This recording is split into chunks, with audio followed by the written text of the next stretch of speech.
I don't remember having telepathic communication before, so it's very interesting how normal it felt. I literally heard from above my head this very loud and clear voice say, "That's an interesting theory, but you're wrong, and here's why." You were not on drugs. No. You were not drunk. Not only my mind calmed down, but there was a different opening and feeling in my body, which I now know as channeled energy.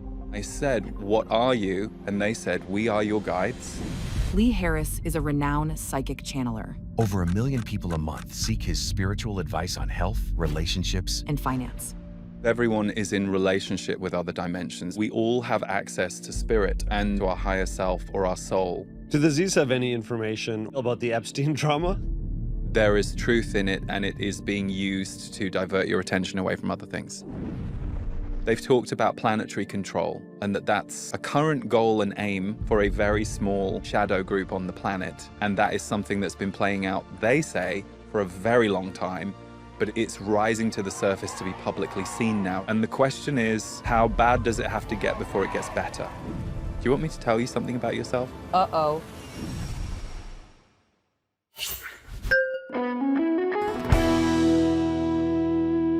Hi, I'm Mayim Bialik. I'm Jonathan Cohen. And welcome to our breakdown. We're here to ask, why am I here? We're here to ask, what are the abilities that I have been given that allow me to change the world? Big questions today, and this is a topic that we were worried about tackling, would you say? Very worried, very skeptical, very concerned about what we would be sharing with this audience. Tell us more. Well, we're speaking to someone who was on a sort of spiritual journey in his 20s and received information from a voice that was not his. And his first thought was, am I schizophrenic? And his second thought was, I don't think so. What is happening? And he is someone who is very grounded, very intelligent, very interested in trying to understand the skills and abilities that he believes he was given. He is an intuitive. He is he's someone who channels. He channels information and has a large and devoted following of people who seek advice about relationships and finance and work. And he's a musician. His name is Lee Harris. And his latest book, The Future Human, New Ways of Living and Being on Earth, is available. It's kind of an unbelievable story. And I don't really want to say a lot more. I think if you've ever experienced something that felt like it was coming from outside of you, you'll want to hear someone describe very specifically what it feels like in his body, what it sounds like in his head, and why he thinks he was placed here with this information. Just before we get into this episode, I want to take 30 seconds. If you aren't already subscribed to the podcast, please do us a favor, subscribe anywhere you're listening right now or on YouTube. Click the little bell notification to get notified of new episodes. It really does help us out so much. And our pledge to you is we are going to do our best to have the most interesting guests cover the widest range of topics that mean the most to you. We cannot thank you enough. Thank you so much for being here with us on this journey. And with that, we're going to welcome in person Lee Harris. He leads a vibrant online community. He reaches 1 million people every month. The Portal is his online events and members community. And he's also an accomplished music producer and singer-songwriter. Also, you can learn more about Lee Harris at leeharrisenergy.com. Very excited to welcome Lee Harris to The Breakdown in person. Break it down. Lee Harris, welcome to The Breakdown. I'm very happy to be here. Thank you for having me. So you have a question for us to get started. Yes, it was, why am I here? Like on Earth?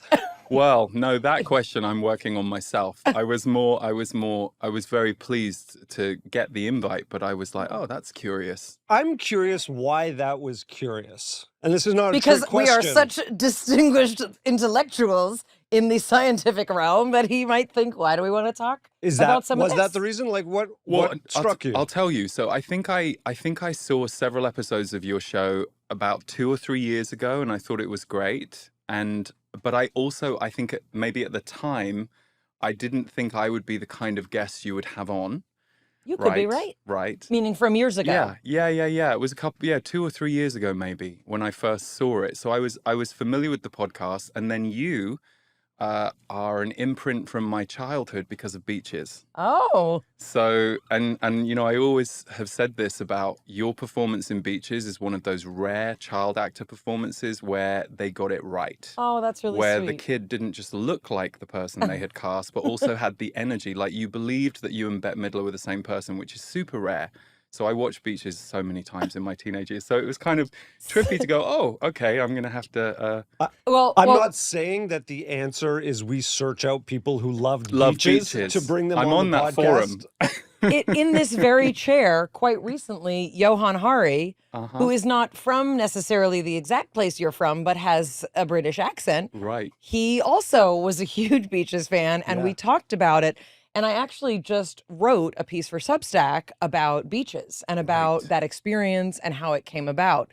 So that's just very funny and interesting. I think that the fact that you weren't sure why you're here is, I think, a bit of a testament to what we see as kind of the evolution of this podcast. Right. Which is that, we started as sort of democratizing mental health. The more experts we spoke to, the more common it was that the notion that people should and it would benefit them to have a connection to something greater than themselves was a profoundly reoccurring theme, topic, and set of advice. And how to do that, all roads lead to Rome, right? There are endless ways to do that. And we've looked at the scientific, we've looked at the mystical, we looked at the science overlapping the mystical. And what's interesting about this world, which is a little bit more where I come from, is that I was always a very skeptical seeker. I come from a very rational, practical, logical background. It makes more sense when someone can explain the mechanisms than when they can't. And the more I explored spirituality, alternative medicine, alternative healing, the more out there it can get and the more discerning one has to be, because there can be things that are seemingly mind-opening and expanding that seem absolutely crazy, that have validity. It can seem out there, but you can also start to explain the tradition and the mythology and why it makes sense. And then there's other people who are like, I'm going to wave crystals over you, and I'm going to, the list goes on about how it can be weirder and stranger. So to tie it back to you and why you're here, I think it's important to have conversations with people from all different walks of the energetic and consciousness world. We have doctors, we have people who are studying this in labs, and people who speak about their experience outside of labs. And then we also have a variety of others. And I think you may fall into the other category. For me, I was raised with a concept of God that I have kept. It was big enough to hold all of my questions and all those things. So I have, a concept of God, and I took on a lot of observance, a lot of ritual in college. And I lived a very traditional, religious, kind of existence. And also I'm trained as a scientist. I don't find any conflict between those. So for me, I'm very interested when I start hearing the same words in different languages. That's when I get interested in what's that oneness and what's the, what is something universal that we can kind of learn. So, we've had Teresa Caputo here, right? Oh, yeah. And then we've had theoretical physicists here. And, I'm always interested in listening for this similarity to try and find, if there is something out there, right, which I believe there is, it's going to speak to people in different ways. It's going to speak to different cultures in different ways. It's going to speak to different individuals. And what you can offer us is a very personal experience of contact that I think a lot of people, on one hand, might dismiss, and we'll talk about that. And you deal with it head on, and I appreciate that as well. And we have other people who may not be able to explain it, but believe it. And then we have people who don't need to explain it because they believe it, right? We also have people who, if it's not explained in a lab, don't want to know about it. Of course, yeah. That's the world. Yeah. Yeah. It's most of the world, yeah. I'll be honest, there's many aspects to this conversation that I'm not exactly sure how to approach. Right. But I think we're just gonna, kind of dive right in. We will also do an intro, just so you know, before, course. once you're gone, we'll read your bio and, we'll do that. So we'll cover all that stuff too. Or where do you want to start? But I was Oh, I thinking... know exactly where I want to start. Okay, go ahead. I'm excited. Okay. You have a personal connection to something greater than all of us that you didn't always have contact with. No. I wonder if you can tell us a little bit about who you were before a very specific, literally life-shattering, life-changing revelation came to you, I believe, when you were on a subway. Yes. And that happened when I was 23, so 26 years ago now. So who I was at that age, I was someone who was recovering from dealing with the impact of a childhood where I knew that people weren't telling the truth about what they were feeling. So you could say empathy, sensitivity, but of course I didn't have a cognitive awareness of that. So of course it's easy to look back now and say that. But at the time I was dealing with my experience of the world not quite making sense. I was also dealing with sexuality because I knew I was gay from a young age, and I was told by the world that was going to be a huge problem, and that I wouldn't find love, I wouldn't be able to experience what all my peers and friends and loved ones experienced. So there were those two aspects moving through me, and I'd come out of a period of bulimia after losing 60 pounds at the age of 16. Wow. So I'd had this very interesting kind of journey with identity. I knew what it was to wear a body that people treated you a certain way for. And then when I lost all the weight, I noticed that the way everyone treated me changed. And rather than that being a good thing and just like, well, hey, I managed to achieve the goal of what I wanted, which was to not be carrying all the extra weight, what really struck me was the very same people who would have scowled at me or scorned me now appreciate. So there was this very dysmorphic sense of, whoa, what is the world and how do people relate to each other? But I hadn't worked anything out. I was really just trying to recover. So I got very into self-growth and spirituality and metaphysics at the age of 16. And a friend took me to a tarot reading. And at that tarot reading, everything made sense. And it wasn't just the information she was giving me that was very interesting and was very unusually accurate about my past and what I'd experienced so far. The past I could verify, the future you can't verify, but the past I was like, oh, how is this appearing? Or can you? Well, yes, you can actually. But I couldn't verify it at the time because it was all new to me, but something in that room felt true. So I read a lot, I studied a lot.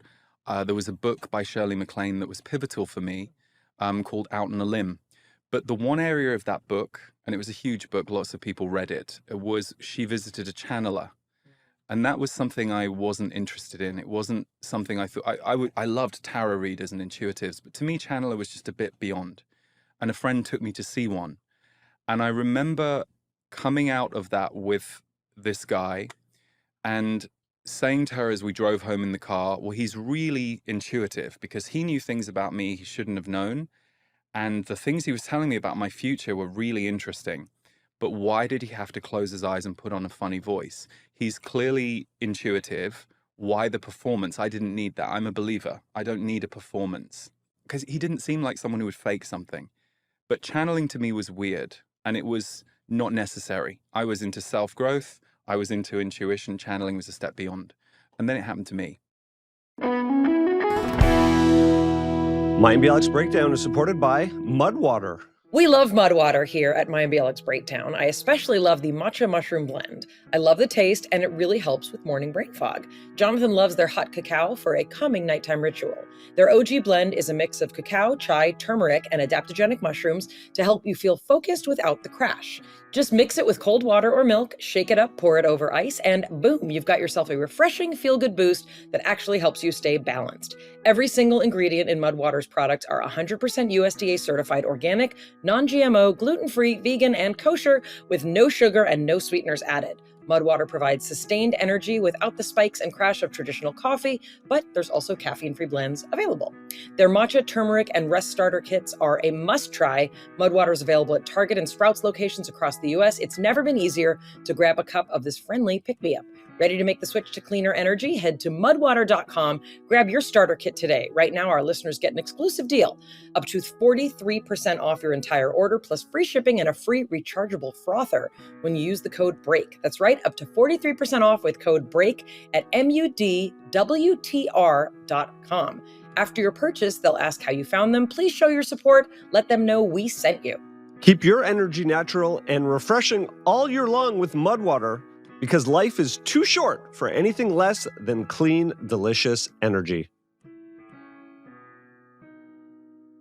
Mayim Bialik's Breakdown is supported by Blissy. I really didn't know that traditional, like cotton pillowcases, can cause hair damage or skin breakouts, but I can now rest easy, literally, with Blissy. Their pillowcases and hair accessories are better than satin, which is actually made from synthetics, which can be rough on your hair and skin. Blissy's pillowcases were voted Best Gift of the Year 2024. You'll have healthier skin and hair in weeks, reduce fine lines and wrinkles, and eliminate frizz. Also, really good for protecting color-treated hair and preserving that incredible hairstyle that you managed to nail this morning. Blissy is dermatologist tested and recommended. It's clinically proven to not clog pores, unlike cotton, and has naturally hydrating silk fibers, keeping skin moisturized all night. They're also antibacterial and hypoallergenic, easy to care for, they're machine washable, and they have over 70 colors, including a new Wicked and Harry Potter line. I haven't posted a messy bedhead selfie in a while. With Blissy, it would be hard because my hair is so smooth and beautiful because of their pillowcases. No more sweaty nights, better sleep. Because you're a listener, Blissy is offering 60 nights risk-free plus an additional 30% off when you shop at blissy.com/breakpod. That's BLISSY.com/breakpod. Use code BREAKPOD to get an additional 30% off. Your skin and hair will thank you. Mayim Bialik's Breakdown is supported by Calm. If your sleep schedule's been all over the place recently, you are not alone. The shift into fall routines can be the perfect time to reset your night, starting with Calm. Calm helps me with the big three: anxiety, stress, and sleep problems. Their meditations help untangle the day's chaos in our brains. And did you know breath has a direct link to your anxiety? I feel more at ease and in my body after their easy and helpful breathing exercises. Calm is the #1 app for sleep and meditation, giving you the power to calm your mind and change your life. They have a wide range of content and programs to help you navigate life's ups and downs, guided meditations to help you work through anxiety and stress, boost your focus, build healthier habits, and take better care of your physical well-beings. There's also sleep stories, sleep meditations, and calming music, grounding exercises, expert-led talks. The Calm app puts the tools you need right in your pocket, so stress and anxiety relief is always within reach. Calm has over 2 million 5-star reviews and can help you stress less, sleep more, and live better. Calm has an exclusive offer just for our listeners of our show. Get 40% off Calm premium subscription at calm.com/break. This is an amazing value. Go to calm.com/break for 40% off unlimited access to Calm's entire library. Calm.com/break, and tell Calm you heard about them from us. Before we get into what happened to you, where would you say your sort of faith was? Meaning, did you believe in God? Did you believe in, any sort of that? I must have believed in God because at the age of 10, I was praying to God to take away the fact I was gay. And I did that for years, hoping that there would be some divine intervention. Of course, not realizing, you can actually be a happy gay person. Right. You're just living at a time where it's still new. And, and there's going to be some work to do to uncover and recover yourself. But did you decide that God must not exist because I'm still gay? Or did you, No. now in retrospect, obviously God loved you exactly the way that you are. Right. Yeah. I didn't grow up in a religious household. It was very loose. We went to church a few times over the years, but it was more like, it's Christmas or, so no, I didn't grow up with religion. But I did believe in spirit, and I had direct experiences with spirit that were quite undeniable to me. I was buying all the books, I was going to workshops, I was checking out shamanism, I was exploring because I was like, there is something about this world that makes our world make way more sense to me, because our world feels like watching an old black and white movie that isn't very good. And you add spirit to our world, and suddenly the color is back. Things are 3D. Sensory abilities are celebrated in this world. And I think what I didn't know was I was a shut down but highly sensory person. Before we get to the moment that Lee, as we knew him, became a different Lee, I'm going to ask you a hard question because we're just getting to know each other, but I think it's important because it's something that also comes up a lot. You can be as specific or as vague as you would like. Many people who are in touch with different levels of consciousness, either theirs or other people's, have experienced trauma, either capital T or lowercase t, depends on a definition. But there seems to be, what we keep hearing is this thread of, if you've had to leave your body, if you've had to be in touch with something to escape this reality, does it make you more attuned to being able to step outside of your body or experience other realities? Would you say you fell into this classification? I think so. When you put it that way, and I look at my upbringing, I was always somewhat on the outside, even though I could connect, and I had good relationships, and I came from a family that there was love. So it wasn't family that was my issue. It was more dealing with the world at large. Okay. So take us to the day Yeah. that your world Yeah. changed. Yeah. So I was working in fundraising at the time, and I was on my way to the office. I was trying to break into the music industry unsuccessfully at the time. And so I was going through in my head all of my own negative thoughts, like what I called my self-attack or self-judge. And they were very present. And I knew that voice so well. Like, the voice didn't scare me. It was just, how loud is it going to get today? And how much is that going to depress me? And I was in a relationship at the time, and I was asking a question about him. And I was just kind of in my head kind of going, oh yeah, I'm sure that's definitely his fault. And why is he? And I very clearly, from above my head, and this is still where I hear them if I speak to them directly, which is different to if I'm channeling them for other people. I hear them from here, and I literally heard this very loud and clear voice say, that's an interesting theory, but you're wrong. And here's why. Were you on drugs? No. Were you drunk? It was the morning. No, it was like, Please, it was like never stop 8:30. me before, Lee. No. Well, okay. No, I wasn't. So you were not on drugs. No. You were not drunk. No, and I was on one of the most disconnected places on earth, which is the subway. That's the thing. When I look back at it, I'm like, shouldn't this have happened in some spiritual retreat or monastery? No, it happened in the place where everyone is shut down, everyone is avoiding each other. But that was something I was familiar with. In a way, I was familiar with a level of that being the truth of life. So the voice said, you're wrong, and here's why. And it gave me this answer that was shockingly true, because as soon as I heard it, I went, oh. It was like a wise friend giving you the piece of information. But two things happened. If my body and my energy field, because of my self-attack, before I heard the voice, kind of looked a bit like, kind of like this. During the however many sentences it was where they explained why this was my issue, what the issue was, and why it was bothering me, not only my mind calmed down, but my body just kind of opened. And I felt myself, it felt different. There was a different opening and feeling in my body, which I now know as channeled energy. But at the time, that was the thing. It wasn't just words. It was a liberation energetically. And so very quickly, I thought to myself, uh-oh, what is this? And I said, what are you? And they said, we are your guides. were you talking out loud? You're talking in your head? No, not Well, I mean, subway. if you're hearing voices, you might as well talk out loud to them. It's a really good point, because I don't remember having telepathic communication before. So it's very interesting how normal it felt. People often say to me, were you scared? And I'm like, no. The only time I got scared was when I realized I might have to explain this to other people.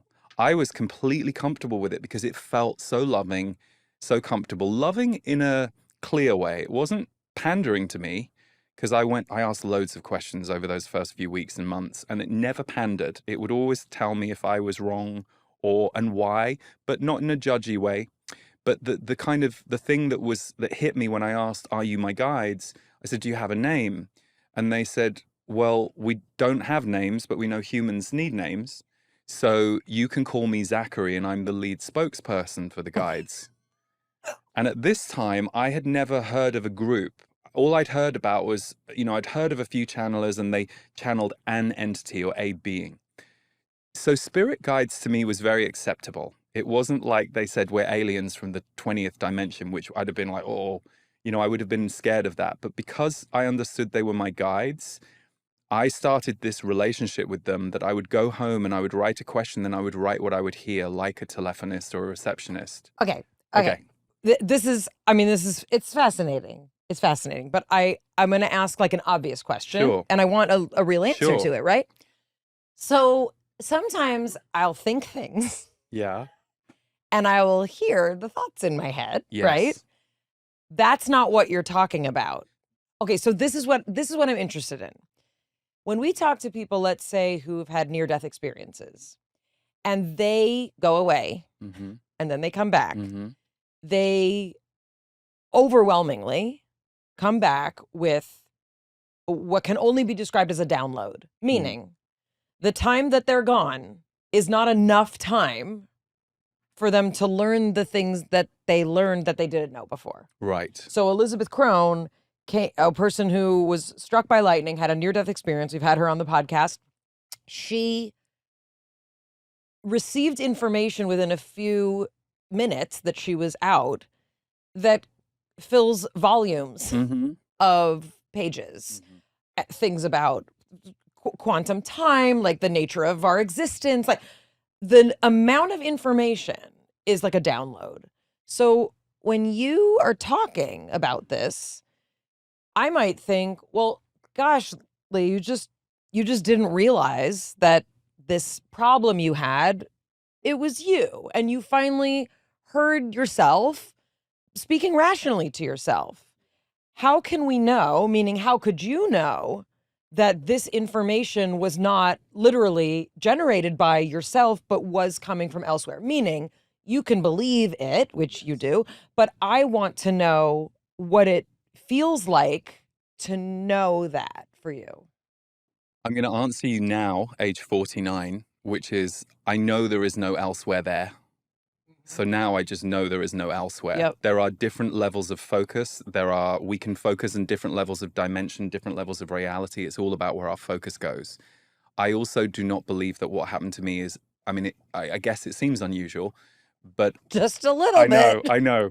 But what I teach people is we all have access to spirit, and we all have access to our higher self or our soul, and a wisdom voice or a wisdom point that might be the same one we draw from for friends in our life, but for ourselves, we just never access it. We don't get out of the way. I've always said, if I died and they said, by the way, the guides was a cover story for God, I'm like, cool. I actually don't care about the position of where the information is coming from.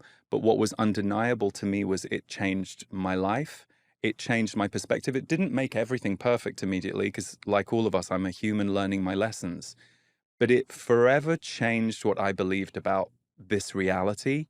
And it started to include this other dimension. So What were you wrong about in the relationship that was not the other person's fault? Oh, I thought it was something to do. I'm trying to go back to the story now, but I think it was something to do with, I just thought he was behaving badly Yeah. and wrong. And then I was shown, no, you haven't communicated clearly. You have triggered him. Something I didn't even know, like something about his past that I had triggered, that when I actually spoke to him about it, he was like, how did you know that?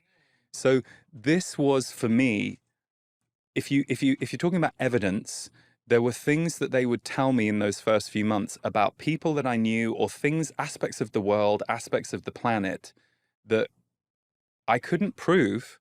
But then when I would watch them play out with the people, I'd be like, oh, wow, they were absolutely right. They would be, no, don't talk to your sister, but she is very in grief right now. And in a couple of weeks, you're going to find out why, but it's not appropriate for you to talk to her. It'll be too much for her. 2 weeks later, she would, and I'd be like, oh. So there was this strange reality with time that I started to find myself on a travelator, that I sometimes had access to future information. But again, it was very much if I asked. And the one thing that did go through my head very quickly was, is this schizophrenia? Which yes. 26 years ago was the name we would have known for this phenomena. Meaning hearing voice. I mean, there's Yeah. other features of schizophrenia, but when you talk about what would be deemed auditory hallucinations, Yes. that's the first thing you would think. That's Yes. schizophrenia. And my reaction to that question to myself was, well, I got a really useful one. So I'm going to keep quiet because this one is not blowing up the party. This one, no, I was like, I'll just keep quiet. But I stayed open to that. And still to this day, I can't, and it's funny when people go, how can you prove it? I'm like, I'm not here to prove it. I'm here living. There are people that what I have done through me have been helped by it.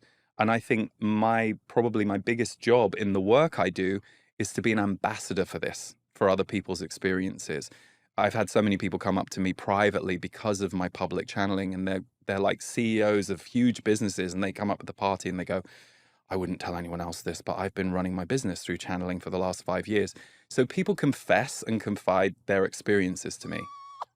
It's actually shocking how many executives lean into extrasensory abilities and consulting with people who have information outside of True. direct metrics. True. Now, often they want to validate that with actual metrics, but there are so many people that you will start to meet in extremely high-performing businesses that are in multi-billion-dollar companies, and you're like, you're into what? You're open to this? And like, there's a split, obviously. There are some people who like won't go near that at all. Of course. But the number of people in that world who are open to it is actually quite shocking. If you think about what you just described, just in that relationship, that you all of a sudden have a different perspective of a problem. That is divine intervention, right? Like I forget what episode we were talking about this, but I was writing on Substack and I sort of posed the question, like, do people believe in divine intervention? Oh, it was about the lightning strike. Not that long ago, we were recording something and Mayim asked a question about God. It was the first time I asked about God in this podcast. And as she asked the question, lightning struck the building. The building that the guest was in remotely and knocked the internet down. Perfect. Now, was it coincidental? I think someone did the math, and the odds of that happening at that exact moment were like astronomically. Well, but I said what's interesting is what's the meaning you make of it, right? God's either approving or disapproving, depending on which side of the conversation you want to be on. And so I posed the question online, do people believe in divine intervention? And, a lot of what is described as awakening or described as divine intervention is seeing our problems from a different perspective, however that may be. And so anyone who is approaching a problem, how do we pull back, have more objectivity, more insight, whether that be information about the future, whether that be getting out of our own way. And so I think both of those definitions are true, regardless of where the information came from. I want to get back to the extreme specificity. And I don't know why this makes me laugh so much. The Zachary of it. I get it. Did you know anyone named Zachary? No, I didn't. You didn't know any Zachary? No. Zachary Levi, he's an actor. Yeah, but he wasn't an actor. He wasn't right, around we were younger then. then. You and I are the same age. This is 1999? Yeah. 26 years ago. Okay. This is 1999. So, like, biblical Zachary? Like Zachariah? No? Well, funnily enough, Zachariah, that's interesting. So that's biblical. Okay. So there were two others that I learned the names of during the process, and it was Zaphariah and Ziadora. Uh-huh. And I thought, I thought I'd heard of Pia Zadora, and I knew she was like a huge American star, and I was like, oh, Zadora. So yeah, that's what I was given. Does anyone want to know who Zachariah was? Who was Zachariah? Have you looked this up? Zaphariah. With a PH. But like Zachary is what I'm yeah, thinking right. of. So Zachariah. Yes. Okay, yes, I mean, please. it's the closest biblically. The father of John the Baptist. And he was he was a priest. He was a high priest. Okay. And that means he was a Levi, which is why Zachary Levi was probably named Zachary. Because their last name was Levi, and Zechariah biblically was of the tribe of Aaron, which was the Levi tribe. He was told, kind of an Abraham Sarah story, Zechariah was told that he would father a child very late in life. The angel Gabriel came to him, Gabriel, he didn't believe the angel and was struck mute. Wow. And only when the child was born, John the Baptist, Right. did he speak again. Wow. Very interesting.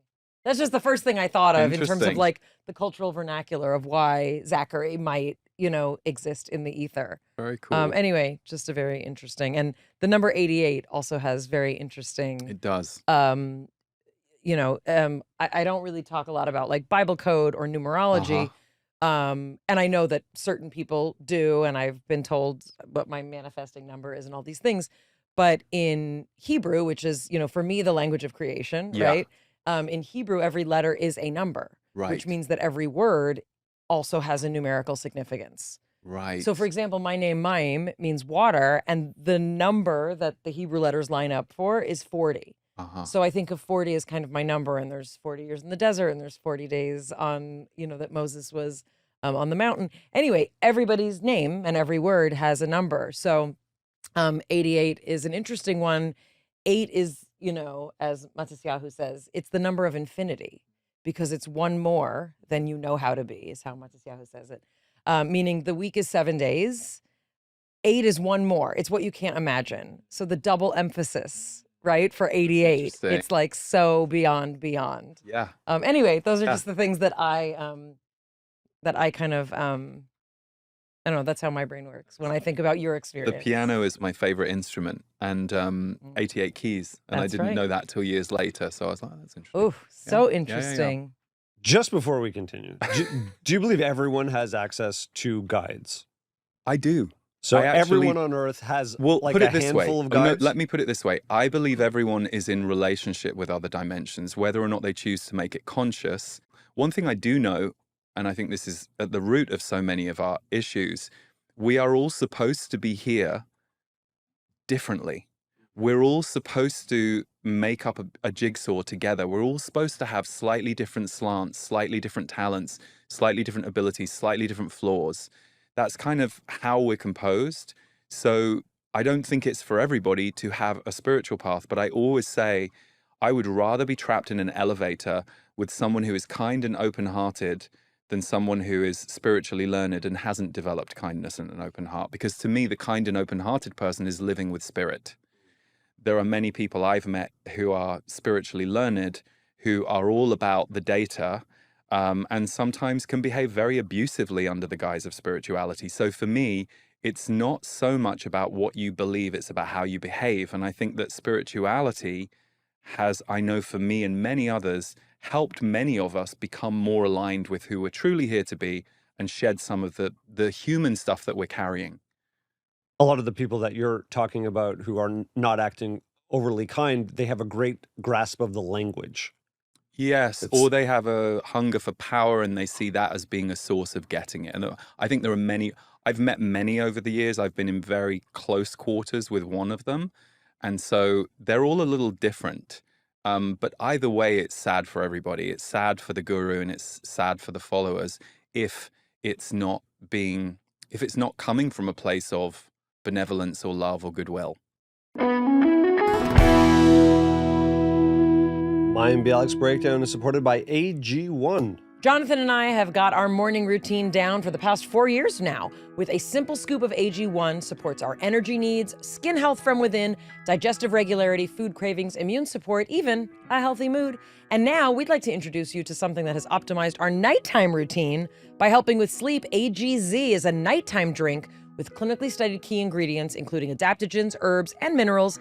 AGZ is a melatonin-free formula that supports the body's natural sleep cycle. It's notoriously difficult to wind down before bed, especially if we've been podcasting in the afternoon. It's so exciting. AGZ not only helps us with that, leaves us feeling more rested when we wake up, helping us make the most out of our days. You just mix it with warm water and the chocolate flavor is delicious. Start taking your sleep seriously with AGZ. Head to drinkag1.com/breakdown to get a free welcome kit with the flavor of your choice that includes a 30-day supply of AGZ and a free frother. That's drinkag1.com/breakdown to get started. Mayim Bialik's Breakdown is supported by Thrive Cosmetics. I tend to keep my makeup looks relatively simple during summer. I focus on looking refreshed without going full glam. Maybe a little cream or tinted lotion, some mascara, a little blush, nothing too wild or out there. Summer is about looking and feeling your best without piling it on. Thrive Cosmetics is your go-to for a simple, clean, and radiant summer look. Minimal effort, maximum impact. Every product is 100% vegan, cruelty-free, and made with clean, skin-loving ingredients that work with your skin, not against it. We love that Thrive Cosmetics gives back to a ton of causes that are important to so many of us, like cancer, domestic abuse, homelessness and poverty, and racial and social justice. For every product purchased, they donate products and funds to help communities thrive. I love their Liquid Lash Extensions mascara. People always say, what is on your lashes? Well, that's what it is. It's a vegan tubing mascara with over 40,000 five-star reviews. It's easy to remove. That's my favorite part. Slides right off with warm water. Maximize your look with minimal effort. Go to thrivecosmetics.com/MBB for an exclusive offer of 20% off your first order. That's Thrive Cosmetics, CAUSEMETICS.com/MBB. Mayim Bialik's Breakdown is supported by IQ Bar, our exclusive snack sponsor. IQ Bar is the better-for-you plant protein-based snacks made with brain-boosting nutrients to refuel, nourish, and satisfy hunger without the sugar crash. Their plant protein bars are packed with high-quality ingredients to help you keep physically and mentally fit. IQ Bar is totally free from gluten, dairy, soy, GMOs, and artificial sweeteners for a natural anytime snack. Try any of their 9 delicious flavors. More people than ever are starting their days on the right foot with IQ Bar's brain and body boosting bars, hydration mixes, and mushroom coffees. I cannot say enough about IQ bars. I literally, right before we recorded this, I had an IQ bar. I keep them at the studio and I have them almost every day. Right now, IQ Bar is offering our special podcast listeners 20% off all IQ Bar products, plus free shipping. To get your 20% off, text BREAKDOWN to 64,000. Text BREAKDOWN to 64,000. That's BREAKDOWN to 64,000. Message and data rates may apply. See terms for details.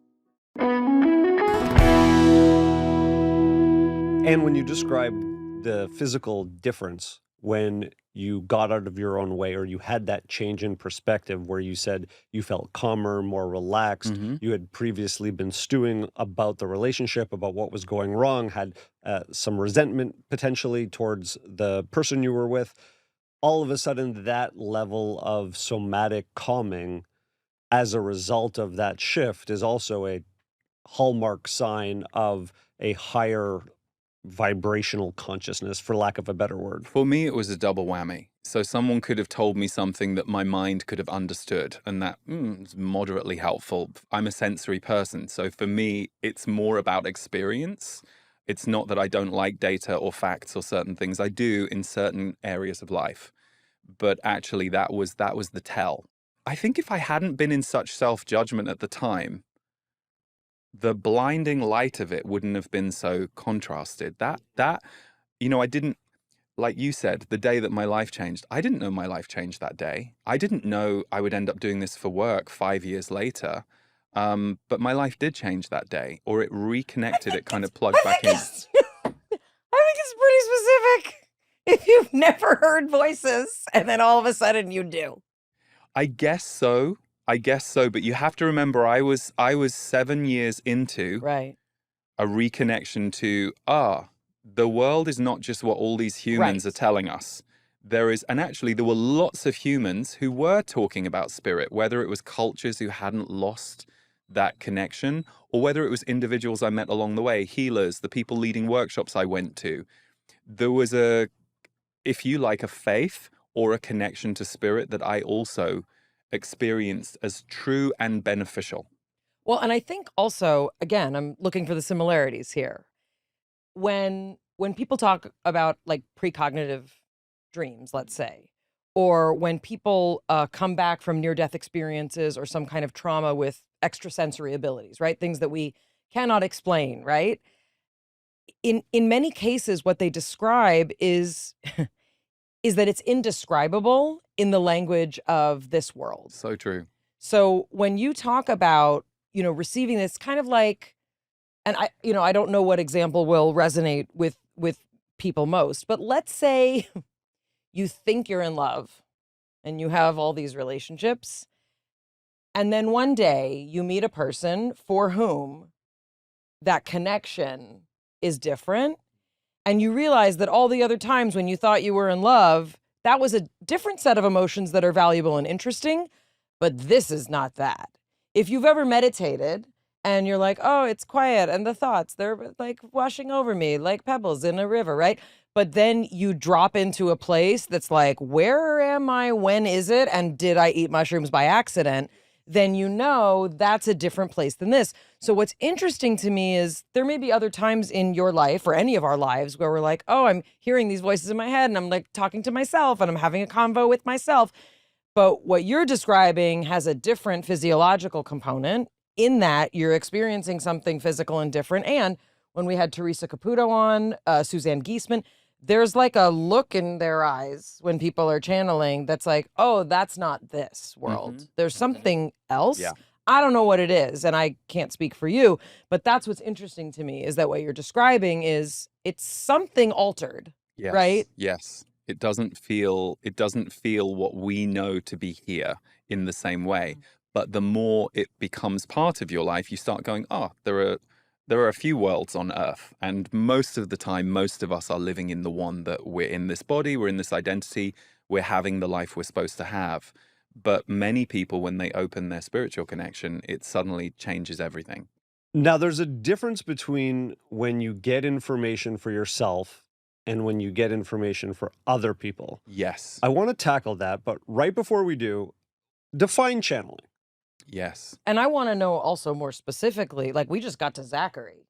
Yeah, let's unpack the cohort. I got a of- lot to say just about that, but I want to hear about the others and then how we get to the other entities. I mean, is there an HR department for all the people that are It's rolling funny you with should mention it. Well, Zachary Levi will play him in the movie. So, it's voice only, but that's a nice job, right?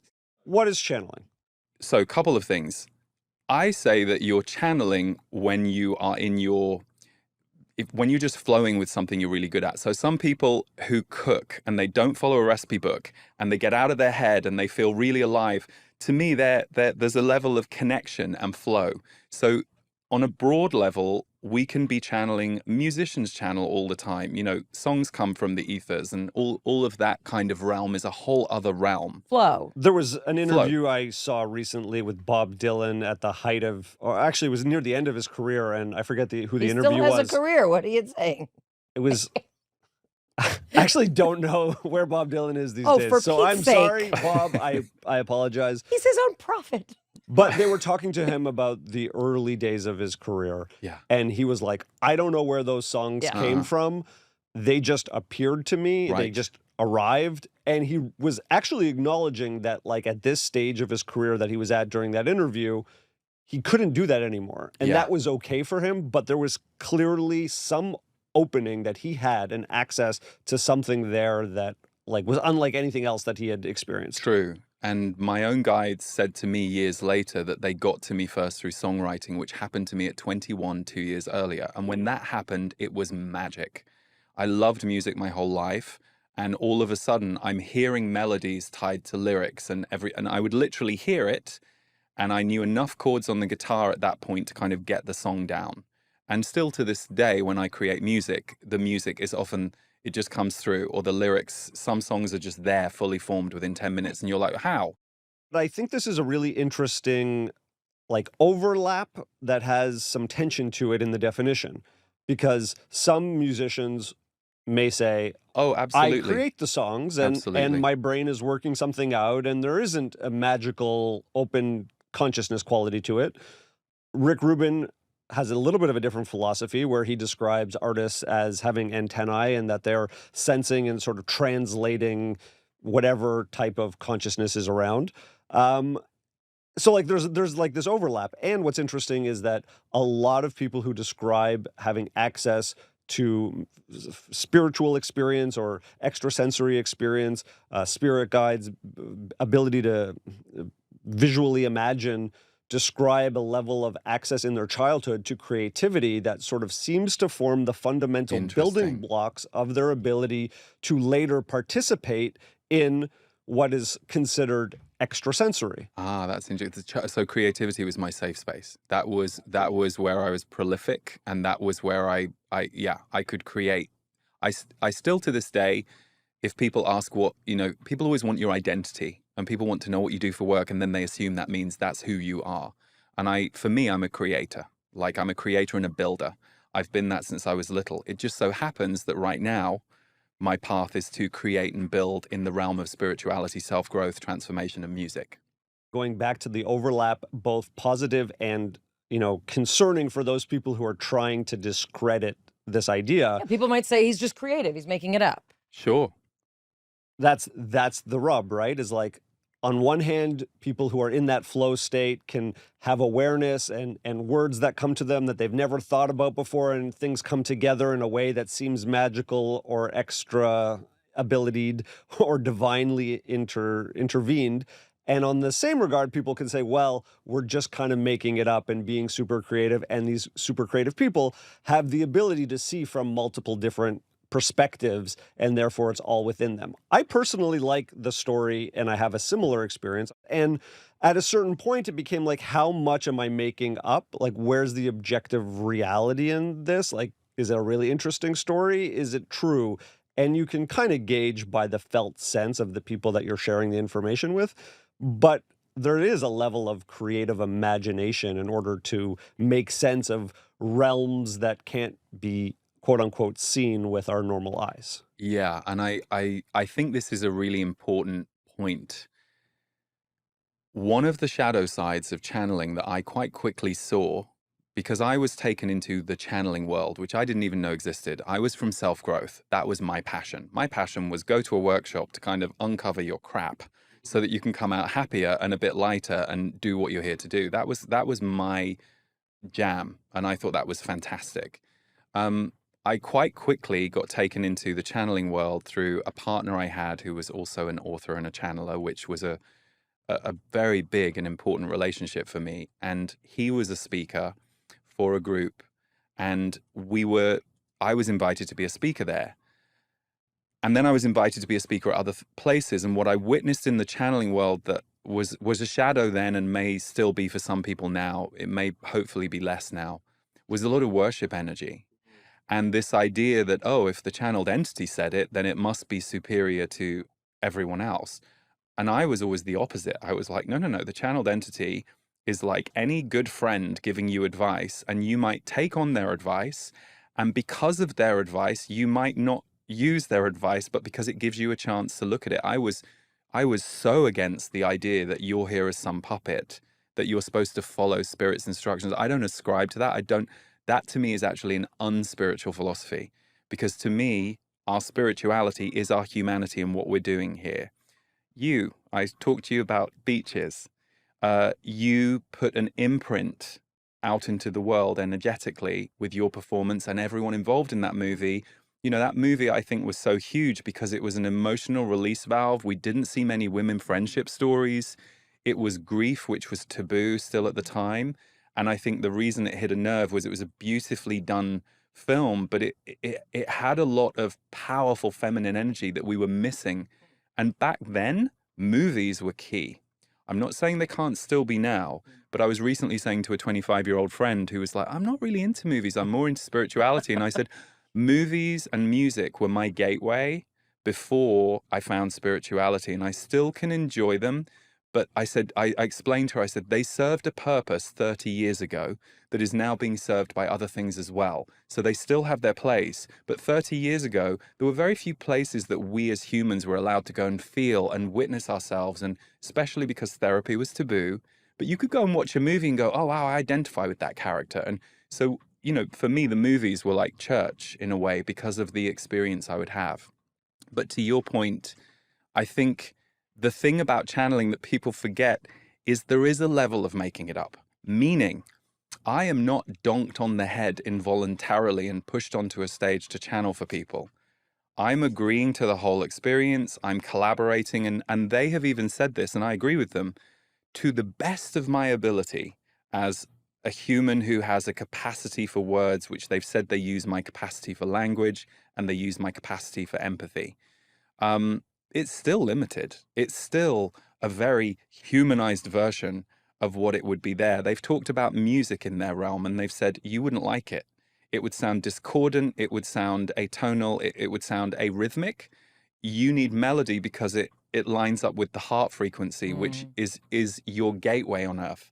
Your heart is your gateway on earth, which is why I think we as humans, no matter how oppressed or suppressed we have been or are, everyone loves this. And we've been taught to kind of transpose it onto romantic relationships or the love you have for a child. We're kind of allowed to do those. But actually, I think, hopefully, as a society, we, through all the conversations that we're having now, are recognizing, no, friendship love is huge. Beaches again. Friendship love, tribal love. The Z's have said we would be less interested in romantic relationship if we lived more tribally and communally. They aren't saying we wouldn't still have them, but part of this, I've got to find my soulmate, is usually stemming from there are some areas of disconnection in your life that you're missing. It doesn't mean a beautiful soulmate can't come along and make it all so much richer, and to have a companion and someone you can mirror with. But let's be honest, even when you're in a great relationship, you're a really happy person when you have a lot of cylinders firing in your life with a lot of different people. We still haven't defined channeling. The definition of channeling in the way I do it would be you are giving voice to or allowing an entity, an energy, or a guide through you to give information and to speak. Entity Or to write. Yeah, that's entity, gonna say. energy, or guide. energy. Mhm. Guide. Some people think of entity as a negative Oh, terminology. I know. So how do you know what you're connecting to if there's this vast array of entities, angels? Some people think demons, some Yep. people think dark energies. Yep. How do you know what is coming through or what you're inviting through? I can't give a stock answer to that because that's not the thing I've studied and become an expert in. But what I can tell you from my own experience is I didn't do any readings for anyone. I basically did free readings for people for a few years before a friend of mine said, you should be doing this. But I tested. I tested myself, my life, the people I knew. By the time I was channeling, I felt very comfortable. I'm like, no, these guys are definitely benevolent. What I say to people now when they start channeling is the information helpful? Is it loving? Is it supportive? I'm not saying they're going to stroke your ego, and I'm not saying they're going to tell you you're right about everything. But there are people who will sometimes go, ooh, I think I picked up on something not good. And the answer there is, okay, you need to disconnect from that. You can say affirmations. I ask for the highest love and light to come through. But what I also witnessed, because I work with some of these clients, boundary issues in their life with toxic human relationships were often a factor. So they were going to spirit to try and find a good relationship. But because on the earth plane, they were playing out with their energy field abusive patterns, lo and behold, whether they were accessing something or not, or whether it was their own mind and that was as high as they could go, somewhat bossy or demanding guides could happen. And friend in the field recently was sent to me by another friend in the Do you field. mean the literal field? No, Or the energetic field? No, she's in the self-growth field, and Okay. she's quite out She's there. a She's real, quite well known. Yes, tangible person. yes, and she's a lovely person. And I was told that she was having channeling experiences by this friend, and she needed someone to talk to about it because that's not her usual work. And we talked, and I tuned in on what was going on with her. And obviously, you always do it to the best of your ability. But there's this group. And I said to her, there's this really pushy one in the middle, and I don't like it. And I said, and it's not necessary. And she knew exactly what I was talking about. She knew exactly who I was talking about. She went, yeah, I feel a bit, but she was also, understandably, should I be channeling? And I was like, my rule is no. If there is a pushy thing trying to use you or get through you, no, absolutely not. It can calm down. And in the session, we actually had some conversation where it's like, no, you need to calm down. This is not your chance to come through a body. This is a collaborative relationship. Oh, we're on so many questions There's a coming lot up of now. questions. So I want to get more specific. Sure. So now we have like this nice landscape. Okay, So you hear this voice, sure. and was it a different voice that identified these other two Z? That happened They all later. had Z names, which is why you call them the Zs. That happened when I was being interviewed. What do you mean, Lee? So my partner who I was with at the time would often speak to me while I was channeling, and he would ask all kinds of questions. And that's how you met the other Mm-hmm. entities.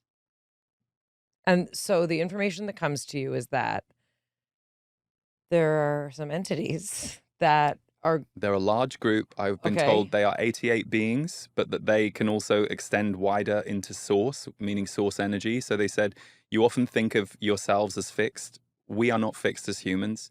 You know, we around this table are a composite of every experience we've had, every person that's influenced us, but we think of ourselves as these singular identities with singular names.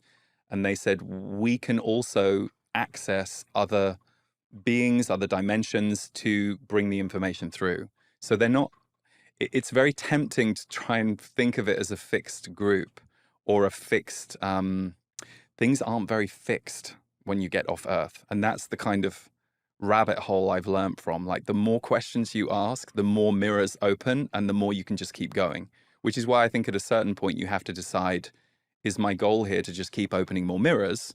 Or have I opened enough mirrors that I now want to actualize what I've experienced and bring it to Earth and see if it's useful to me and to other people?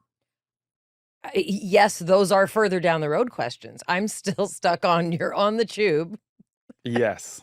and you're hearing this. Yes. So what is it you want to know Voice. specifically about that moment? I want to know, what did you do after? Like, I so went home from work and I Okay. wrote. Because I wanted to record it. You can't remember it when you do it in your head. And this is why I always encourage people, write your channeling down. And so we go, I don't want to write it down. I just want to, and I'm like, cool, that's its own experience. That's a visionary experience. But the reason you write it down is twofold. Number one, you write it down so that you have a record of it. And in my case, I wanted to study it over time and see how valid certain things were or weren't. But also, it does something to you to read this information back. And this goes back to something we were talking about a minute ago with love and the heart. I once had a very successful client. She was an Australian businesswoman, had all the success and material anybody could ever want. But she had so many broken relationships in her life because she didn't hang out in intimacy very long and she could get quite aggressive with people around her. So she came to me because she'd heard of me and she was working with me on both relationships and a desire to connect more spiritually. I set her the task of channeling for herself. She was really annoyed at me and said, isn't that what I'm paying you for? And I said, yes, and I will be channeling for you in each session.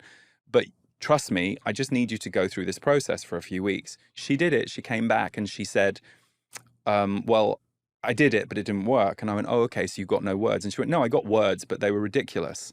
And I went, okay, do you mind reading them to me? And so she, let's say her name was Jill. She went, okay. She went, Jill, you are a loving soul. Well, that's not true, is it? Because I'm not a loving soul. And I just said, Jill, just carry on. So she read all this stuff out, and these were very loving words. She had never spoken to herself in that way. She had very aggressive parents when she was growing up, which is where a lot of the trauma came from. And so after a while of her disbelieving all this, we were going back and forth on the sentences that she disagreed with. And I just said, have you ever written words to yourself in that way ever, or spoken to yourself in that way? And it was the first time she stopped fighting me and was silent for about 10, 15 seconds. And I shared something with her that the Z's had said to a client just before. When you access channeling, you calibrate to a frequency of love that you might not be used to. I think of me with my self-judgment and my self-attack, and all of a sudden, there's this new support team that I didn't have access to. It changes you. It's not like, oh, good, I have a voice, and that's helpful. It actually starts to change you. It starts to change the way you perceive yourself. It starts to change the way you perceive things. So this frequency of love, I was going home and privately spending an hour and a half at night writing all these questions. But I will say this, when you're growing up gay and you're born in the 70s, and certainly if you're born earlier, this is even more true, you're very good at compartmentalizing. You have to be. You have to have a life that you're not allowed to talk about inside you. And you have to, so in a weird way, I almost look back now and think, oh, that primed me. So I don't remember being fazed. I remember being like, this is fascinating. Like it was this thing I couldn't wait to go home after my job to. And it's weird now because it feels like such a distant memory. But at the time, it was something I immersed myself in. And it changed me. Which was harder, coming out as gay or as a channeler? Coming out as gay was pretty brutal with my with my parents. It was great with my friends. And I came out at 16 and I had a very difficult experience telling my mom. So then everything went into, I'm very close with my mom, and we were very close then, but for about 5 years that fractured that relationship. We repaired it later. Coming out as a channeler is way worse because it gets in the way of your connection with people. Like, even the fact that I know you have the 2 books which are based on channeling, but in my work, someone recently called me a soul therapist, which I liked the term because often I'm struggling to explain to people what it is I do. But the truth is, I can sit here at this table and I can say, I'm an energy intuitive, I'm a musician, I'm a self-growth facilitator or spiritual teacher, and I'm a channeler, and everyone goes to channeler because it's the weirdest thing in the room. So the problem with being a channeler is if anyone has skepticism about it, or they're afraid of it, or they're judgmental of it, or they are suspicious of you because of it, all the rest is off. I can be having a great conversation with someone and all of a sudden it can change because of their belief system around that. And I'm like, that's interesting. We were actually having a really nice time. It's like it's like when I tell people I'm an actor. It's like, ooh.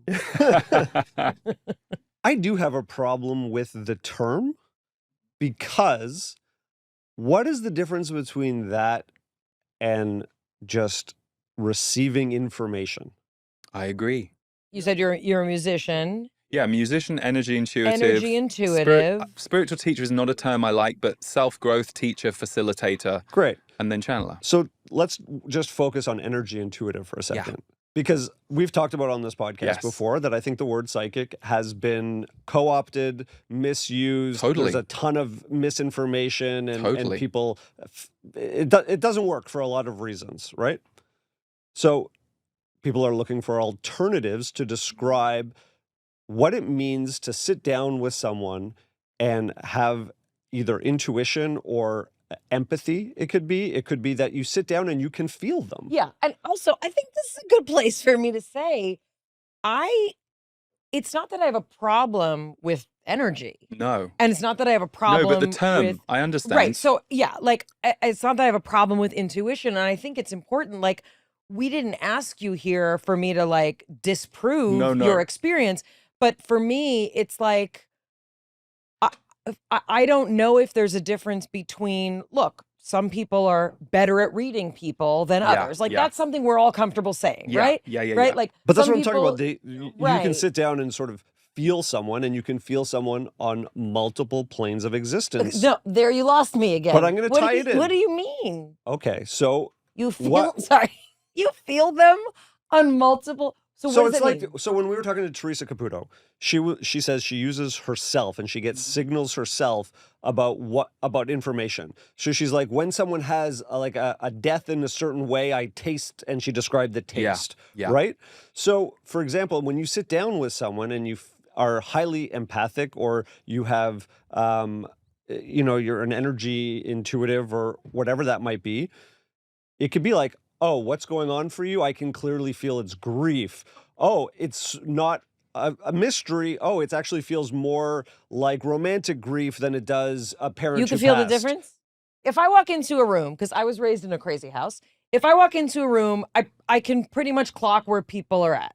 Yes. And I think a lot of women may report this, or people on the feminine spectrum. Definitely. That, like, my ex-boyfriend who used to say, like, why do you know I'm upset when I don't know I'm upset? I'm like, because I know. So, and I think that's true. Like, Valerie can tell when Jonathan and I haven't spoken for 12 hours before we sit in our chairs. So this is a good point. This is a good point. This helps me understand where we need to go. Okay. So is Valerie, forgive me, Valerie, is Valerie an energy intuitive? No, like, you can feel it in the air when two people are being icy. So let me explain how we use the label energy intuitive for me. Great. I mean, there are several things I do, but let me take it back to when I did one-on-one sessions for 15 years. And my job, you may have called me. I couldn't see you. I would know whatever name you had given me. Sure. And I would speak to you. I would say to you at the beginning, do you have any specific questions you want to ask me up front? If not, we're going to get to them in about 25 or 30 minutes, and you can ask me anything you want. And I'm just going to start talking and telling you everything I'm getting. Is that what we're going to do for the rest of this episode? We can if you I want. want to. Are you sure? Well, I'm hard to read because I exist on the internet. Everybody thinks they know me. Oh, that's interesting. Okay. So you'd have to pull something out that Sure. that I would know. Anyway, but go ahead. Well, and my job wasn't performing a party trick to kind of prove something. It was the thing about my job is I can't verify anything. Right. And actually, in a way, that was what trained me to do it for groups. And when I stand on camera and do what I call my energy update, which happens at the beginning of every month, and I say at the beginning, I'm Lee, I'm an intuitive, and I take the pulse on what might be showing up for you psychologically, emotionally, and energetically. And then I go through 8 themes that I receive from the same place I receive information about people. And then I riff on them and explain to people how they might navigate what's coming up. Of course, not everyone is going to find themselves in the 8 themes. And of course, there are going to be a load of people who don't like me, don't like that kind of thing, of course. But for those who do, as an energy intuitive, in a way, what I'm doing is inviting them to look at their own energy, their thoughts, their emotions, and help them reorganize how they're feeling. That's what I hear the most. When people talk to me about my energy updates, which are probably the main thing I'm known for at the moment, that's probably the biggest thing. People go, I feel seen. It helped me deal with something I didn't know was really going on, but you articulated it for me. Me and my mom always speak about the energy updates every month, so it gets us going and having a conversation. So I'm not interested in how good I am or not. I'm interested in how useful I am. My goal is to be useful to people for whom this is of use. So I'm thinking of I'm trying to find examples if I'm tuning into my own energy, right? So this is not a statement on Tony Robbins, but there's a meditation that he does that I really like. Great. And, we start from this place of getting into our body. He teaches us to drop down, get out of our head and into our body. And I'm like, okay, I'm learning to do that. And then he asks us to conjure positive memories. Yeah. And to feel them in our body, right? Joe Dispenza also talks about this, right? Then he asks me to imagine things that haven't even happened that are also good. Like, oh, I can do that. And you feel it in your body. And the idea is that you feel some sort of energetic elevation. That's the best way I can describe it. If you're in a poopy mood before and you're in a better mood after, you've increased a certain amount of serotonin, right? Yes. You've increased your physiological milieu to facilitate a different energy state. So that if I'm in a shitty mood when I wake up, and after I do this meditation, I can say I can make my smoothie, I can wake my kid, I can be loving, I can be helpful. That is a shift that I just made in some sort of energy field, correct? Absolutely. Did I do it? Yes, you did. You shifted your energy from one state to another. Right. Yeah. And you could see that if you roll over in bed. I just put us in bed together. If someone were to roll over in bed, which sometimes people say oh, my partner was in a really bad mood this morning, right? Yeah. You can know that, you can feel it, right? Yeah. And then that shifts and it would be noticeable. Yes.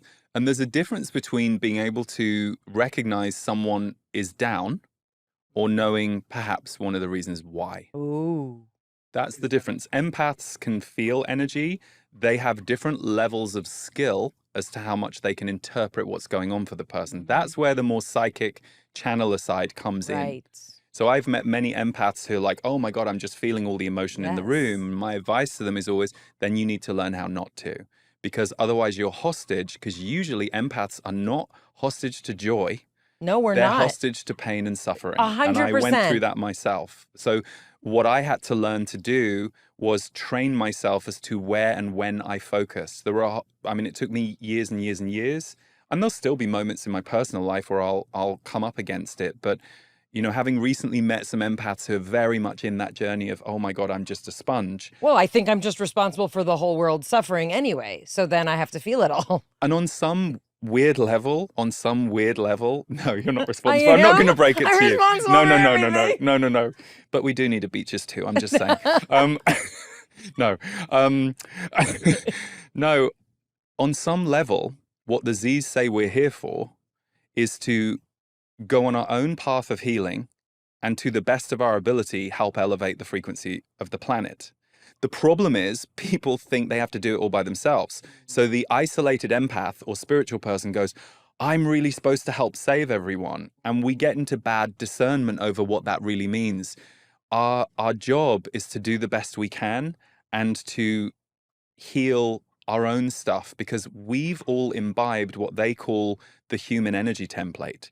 So when we got to this planet, depending on where we were born, when we were born, and what we were born into, we're going to inherit a certain emotional temperature. If you're born to very frosty parents and they are cold and they're not emotional, they're incredibly cerebral, and you come in as this very emotional kid, oh, that's going to be an interesting recipe. Are the parents conscious enough to go, our child is different. We won't try and make them like us.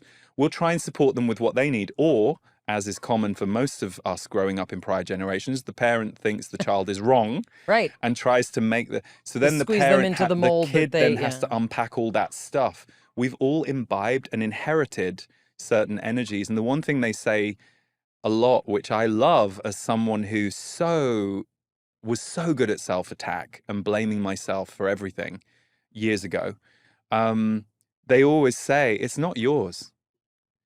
It's not yours. You're carrying something that's in the air, and your job as a human is to try and alleviate it from yourself, and then you become the formula of someone who moved through that.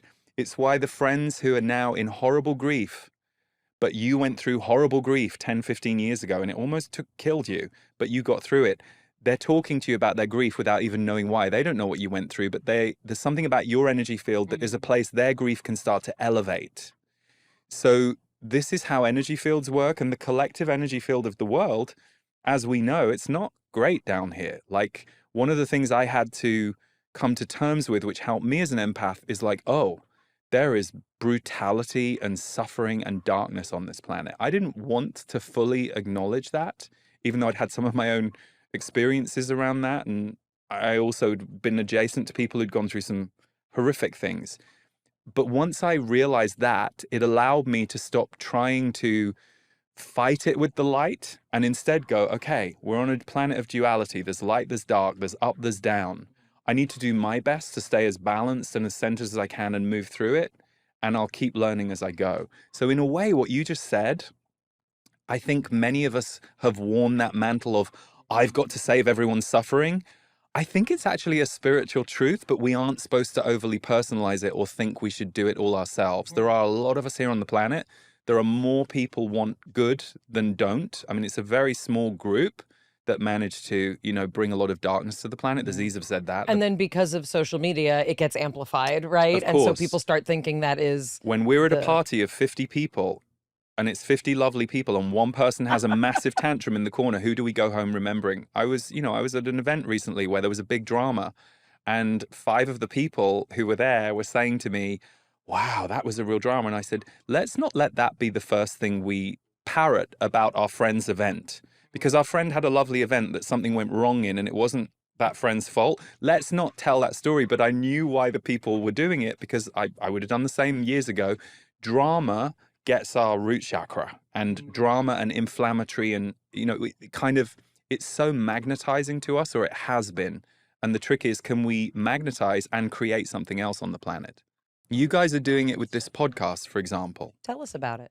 Well, you are creating discussion for people to examine what they believe, what they experience, what they understand. The people who watch this will either align with both of you or one of you, or they'll enjoy when you two are disagreeing, even though you don't disagree because you love each other. So that makes this energy field very safe. But the fact that you will sometimes have very differing opinions, even though it might look like there's some kind of level of not conflict, but disagreement, what you're Tension. actually doing is you're stretching the parameters of what's possible.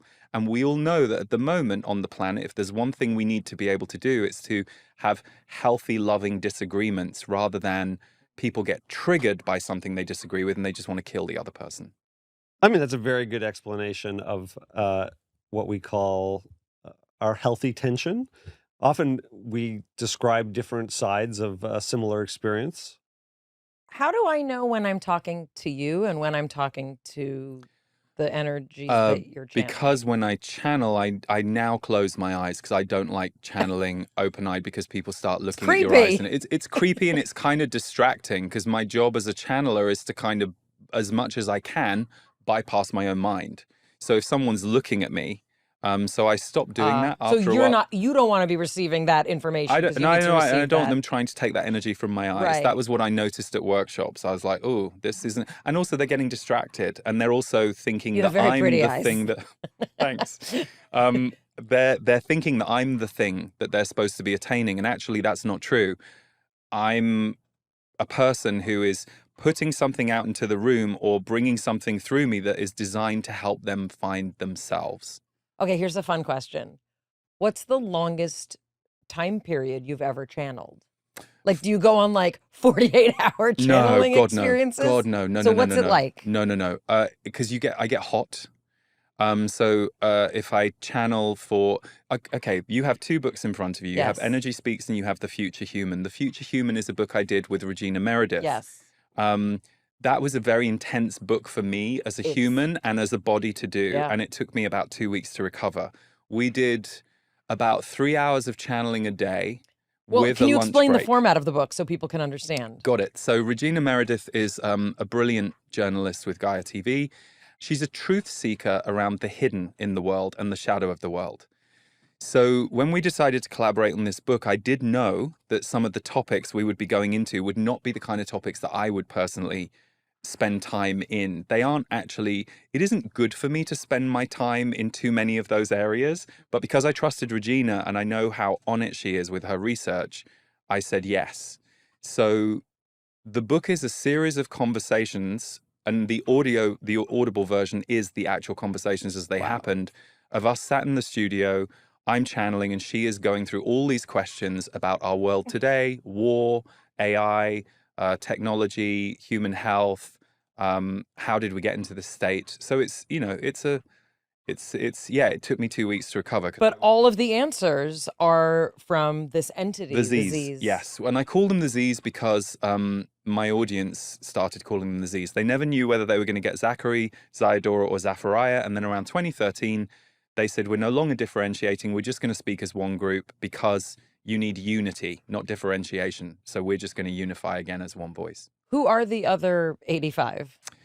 I don't know all of them. The only ones that I encountered were more functional. So for example, I encountered a couple of angelic beings. I encountered a couple of beings who apparently are to do with my energy stability when I'm channeling.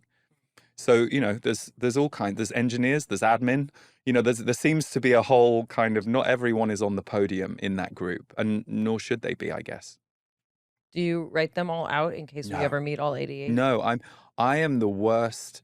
I think because I've been doing this publicly for 21 years. I will make that spreadsheet for okay, you. Like, you can, I want to know all their different characters. With you, I would sit down and let you do that. I would be so conversation. curious. Yeah. Well, because I'm wondering, are they different facets of an experience? Are they different gender expressions? Are they different?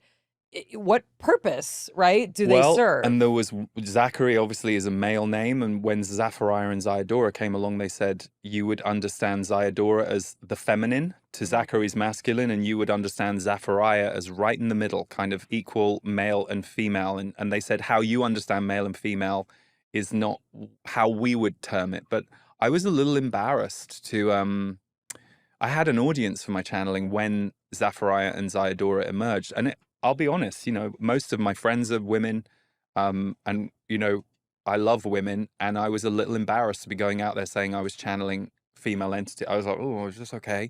And it was, but this is the gift of channeling. It helps you get over yourself. Okay, so this is what I was going to ask. When you're channeling, let's say, any entity, but a female entity, what does it feel different? I loved Zayadora because it was peace. My God, it was wide. It was peaceful. For me, it was like an embodied experience of deep, feminine, strong energy. So strong, but very feminine. It felt very wide from my heart. Zachary is a little different, and I experience them now not quite as wide as Zayadora was. Zaphariah was a little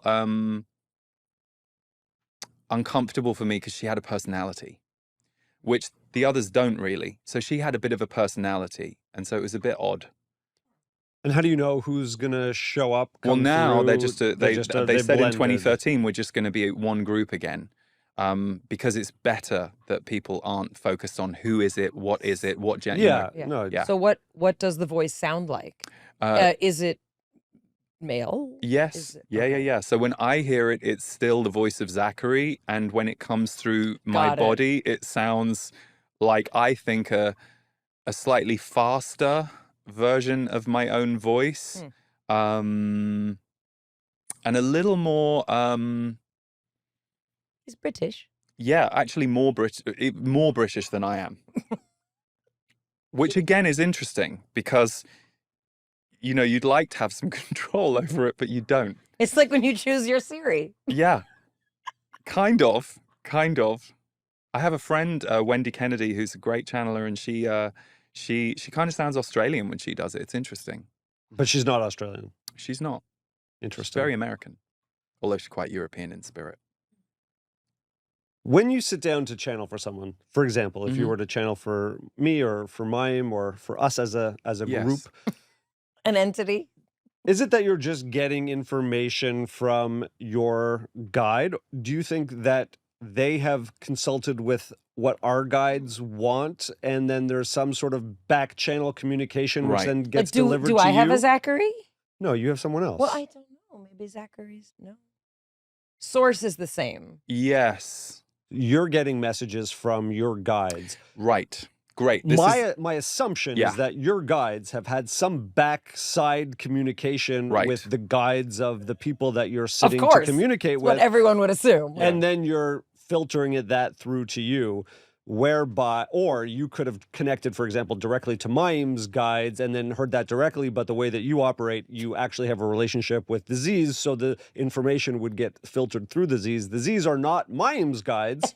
So there would need to be some sort of data Right. transfer in order for you to get the Yes. information that's valuable to her. First, I have guides even if I don't know. Yeah. Yes, Okay. that's- Yeah. so Yeah. that's- Of Yeah, course, yeah, we all have to assume yeah. that. That's the Got working it. assumption of what I'm Yes. trying to explain, is And- that if everyone has guides, they're sort of have information on that person's behalf, but if they cannot access it directly from their own guides, they're going to go through a channeler or an intuitive of some kind. Yes. And that information needs to be communicated. So it's not that the Z's are the guides for everyone, but they would maybe be like, this is kind of a little bit like AI agents. Your AI agent would communicate with the AI agent of the person who you're going to communicate That's with, a good and way then of putting make it. an understanding of Yeah. what the information is, and then it happens to go back through your mouth. You're asking me this like I should know the answer. And I mean, I can sit here and think about it, but I do it. So I've never questioned how the sausage is made. I just know how to make the sausage. And basically, and there's two ways I work. I like to think about the workflow. Right, you're right. Okay. No, and that's good. That's good. And that's why you're wired the way you're wired, with that technical mind of yours, which is great. And I love technical people. Because I'm not normally so technical. I can come at tech and organization and structure on the back of, I'm kind of experiential first, and then I organize. So there are two ways I work, and this is true for many intuitives. I can be sat here with you and I can start getting messages, and part of it is feeling. And yes, is my channel to them open? Yes, it is. But it's not like they're feeding me words about you and I'm just copying what they're saying. That's me being an intuitive. Me being a channeler is something else. So I'll have my eyes closed. They'll be coming through, and they'll be talking in a slightly more otherworldly way than I ever would. But regarding your question, yes, there is a level of permission that you are giving, or anyone who is sitting down to a reading is giving, to be in that reading. And sometimes people, I think they overly attribute the power to the intuitive or the psychic. It's a two-way exchange. And it's really about, what is it that you're meant to hear? So it's not me sitting there going, oh, I'm going to tell Jonathan something he's been avoiding for years, and I'm going to hit him over the head with that. That's not my job. That's why I brought you here. Thank you.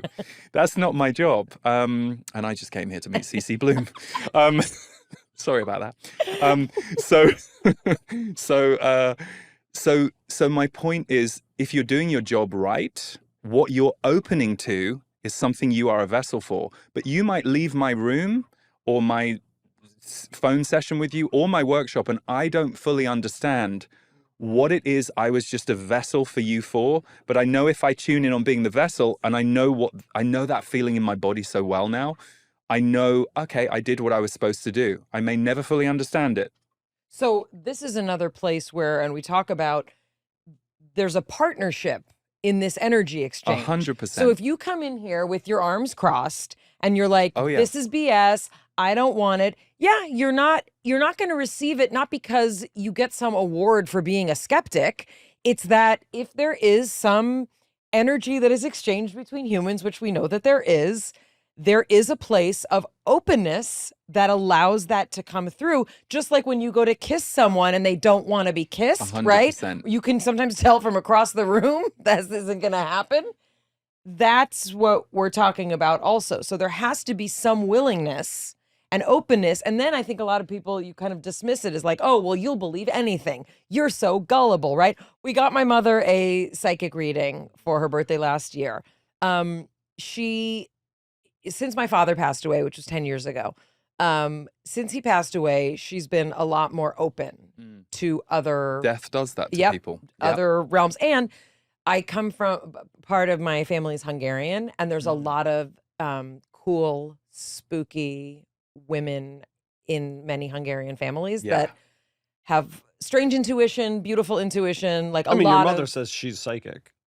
Yeah, I mean, there's a lot of things. Anyway, but when we got my mother this reading, she was so excited, and she went and she had an amazing time. And it was like, well, they told me this about your father and it confirmed it.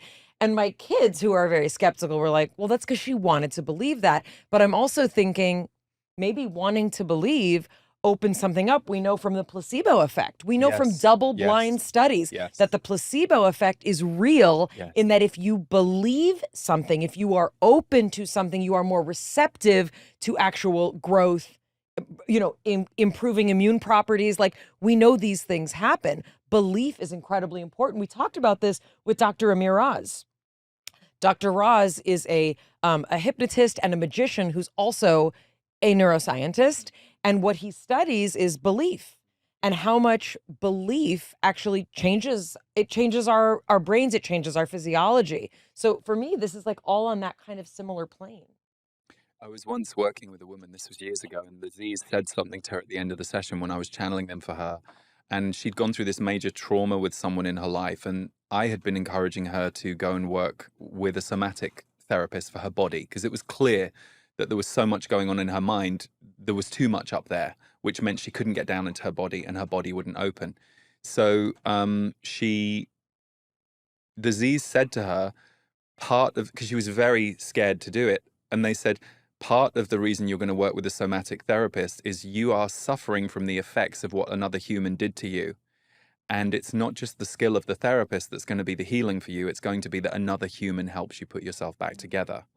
So to me, there's always that element. There's always that element of us helping each other. And I think this is where people go wrong with psychics. They point the finger at the psychic or the medium or the intuitive, and they go, oh, well, and it's like, no, they're just an ambassador for a dimension that you may or may not ever believe in, may or may not go into.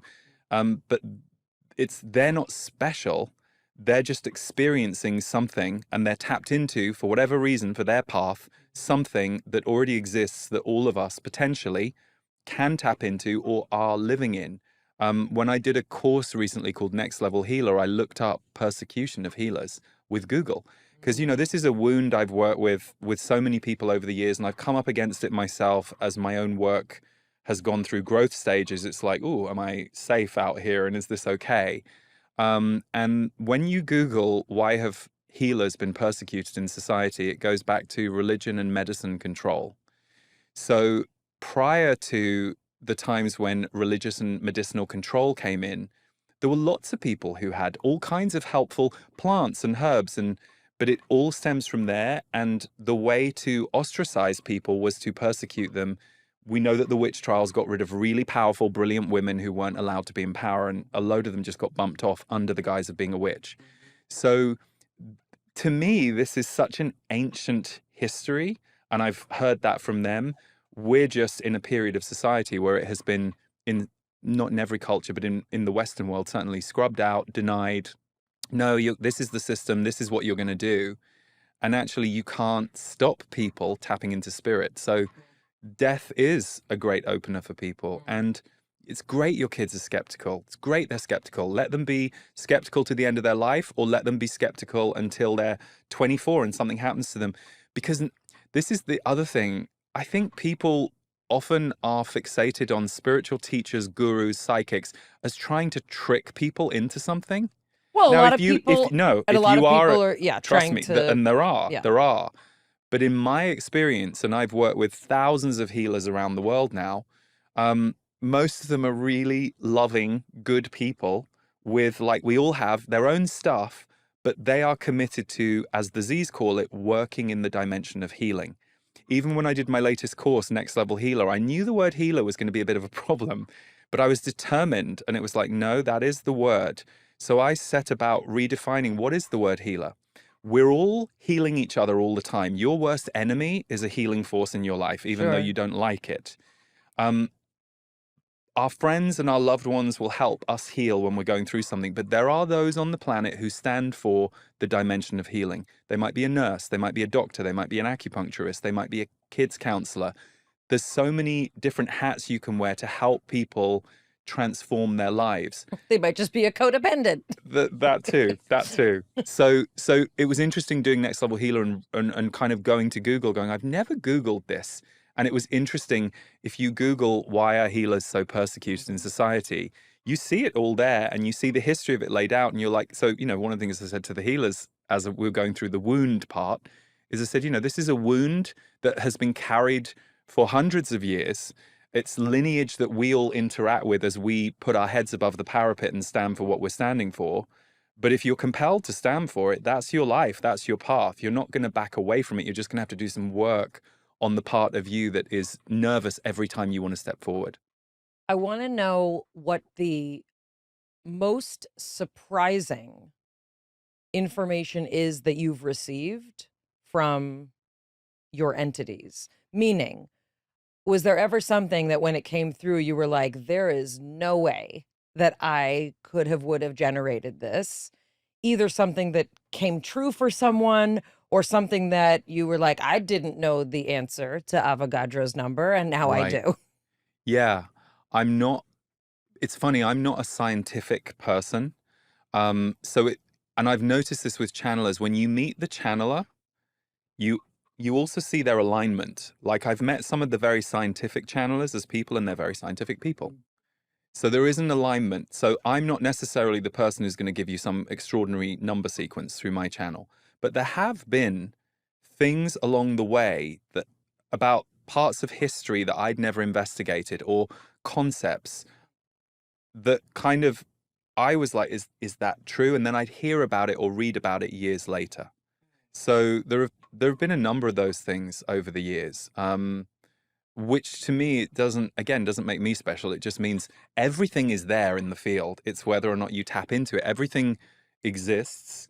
It's just where our focus goes as to whether we're finding it or engaging with it. So I'm not very surprised these days, but I'm also like not looking to prove something to myself. So I guess I don't really track that stuff anymore. But in the early years, it was quite nice when you'd go, oh, I heard that from the Z's years ago. That's kind of nice to know. Or, oh, that's interesting. This concept the Z's gave me, there is in Eskimo culture, that's a thing. So do the Z's have any information or chime in on current events? They do, because my audience asks. So every month I go live and take audience questions in a members community I have called The Portal. So yeah, I mean, they do. How do they feel about the Epstein drama? Smoke screen, the word smoke screen. Say more. There is truth in it, and it is being used to divert your attention away from other things. There is truth in the story, and that's why we're not supposed to look at it too deeply, because it will take us down a tunnel that will reveal a lot more, and a lot of people already, I think, have access to some of that stuff. What is it that we're supposed to be looking at? If not that, if that's a smoke screen, And Don't make the Z's be a political analyst. Yeah, and I also, I think what's tricky in our soundbitey culture yeah, is anything I say now Yeah. can get pulled, can get used, and will get misinterpreted. That's a bigger question. But the one thing they've talked about is control. They've talked about planetary control, and that's a current goal and aim for a very small shadow group on the planet. And that is something that's been playing out, they say, for a very long time. But it's rising to the surface to be publicly seen now in a way that we've never, ever seen in our lifetime. And so for many people, it's a destabilizing or horrific experience and time. And for others who have perhaps been aware of some of the shadow stuff for years, it's kind of a time that some people have been waiting for, not looking forward to, because it's messy, it's difficult, it's dark. They did say a few years ago that we could be in a way worse position now. We could have been in a way worse position a decade ago than we are now. So they do say that there is a rising consciousness on the planet that is both also rising the dark and the control, because there's a frequency battle going on between those two poles. And the question is, how bad does it have to get before it gets better? And they say that that's very much up to how we as a humanity play it.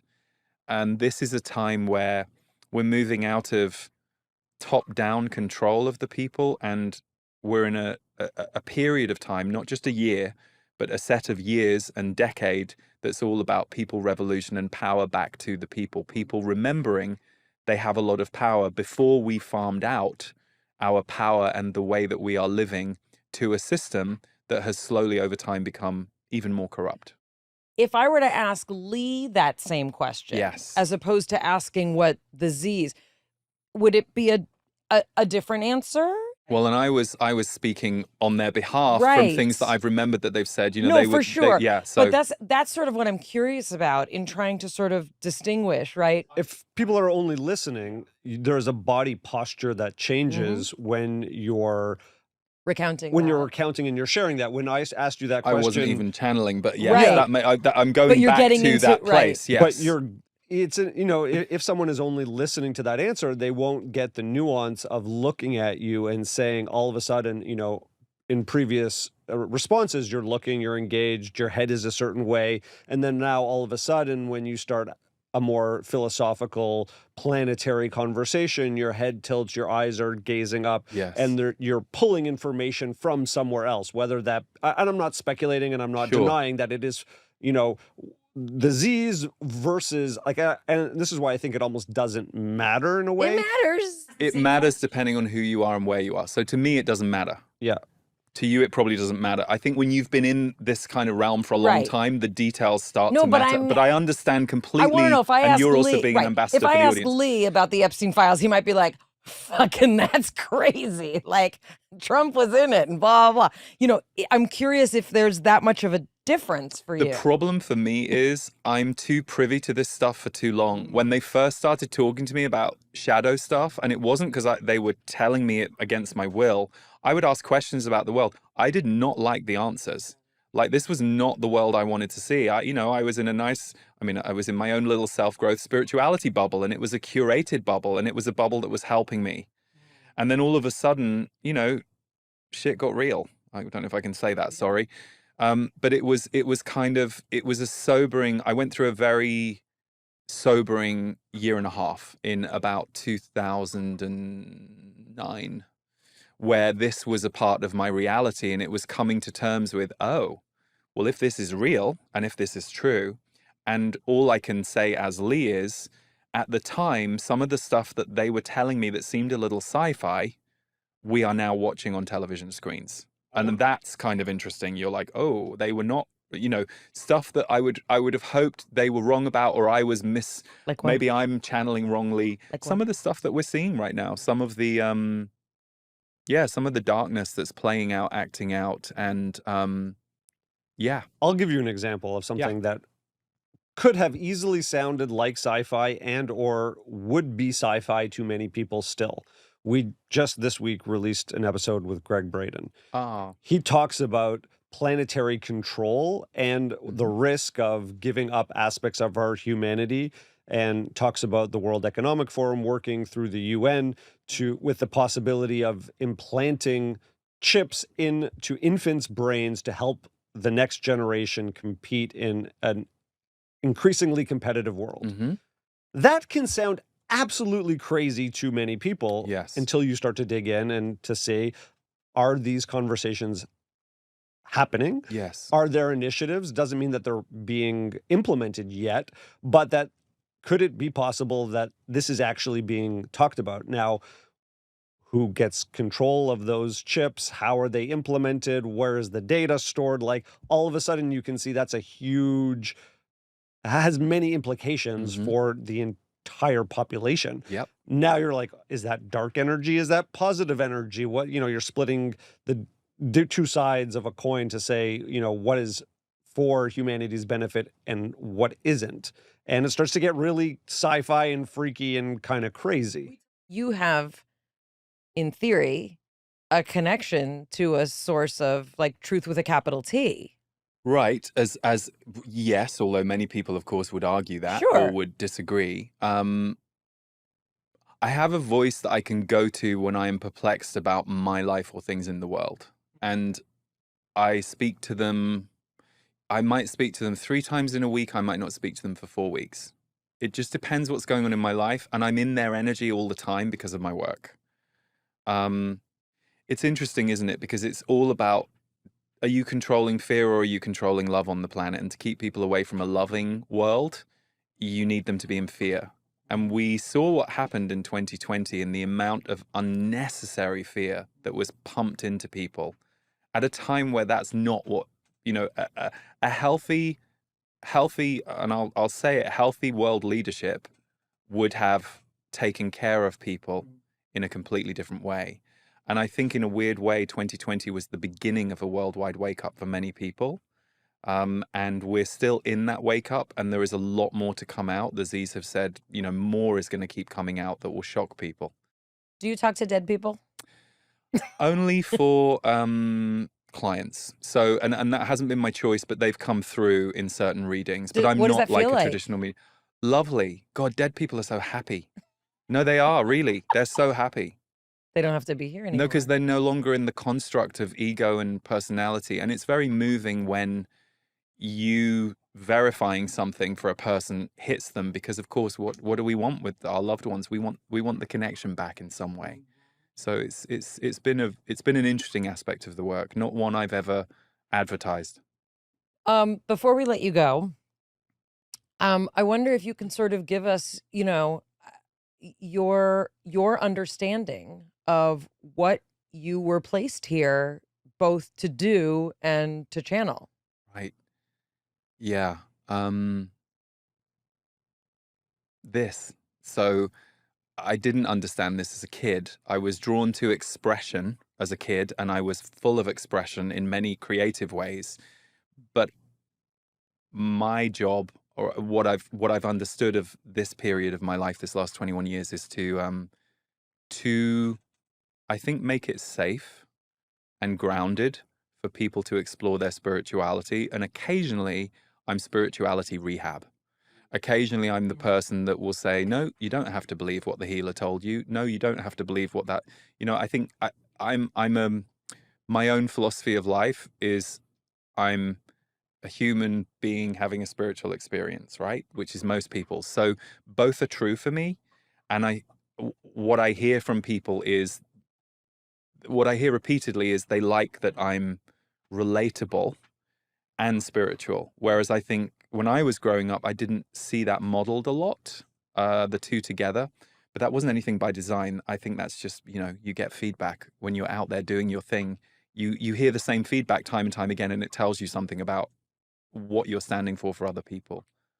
Yeah. And one more kind of personal question. What's it like for you to be in a romantic relationship?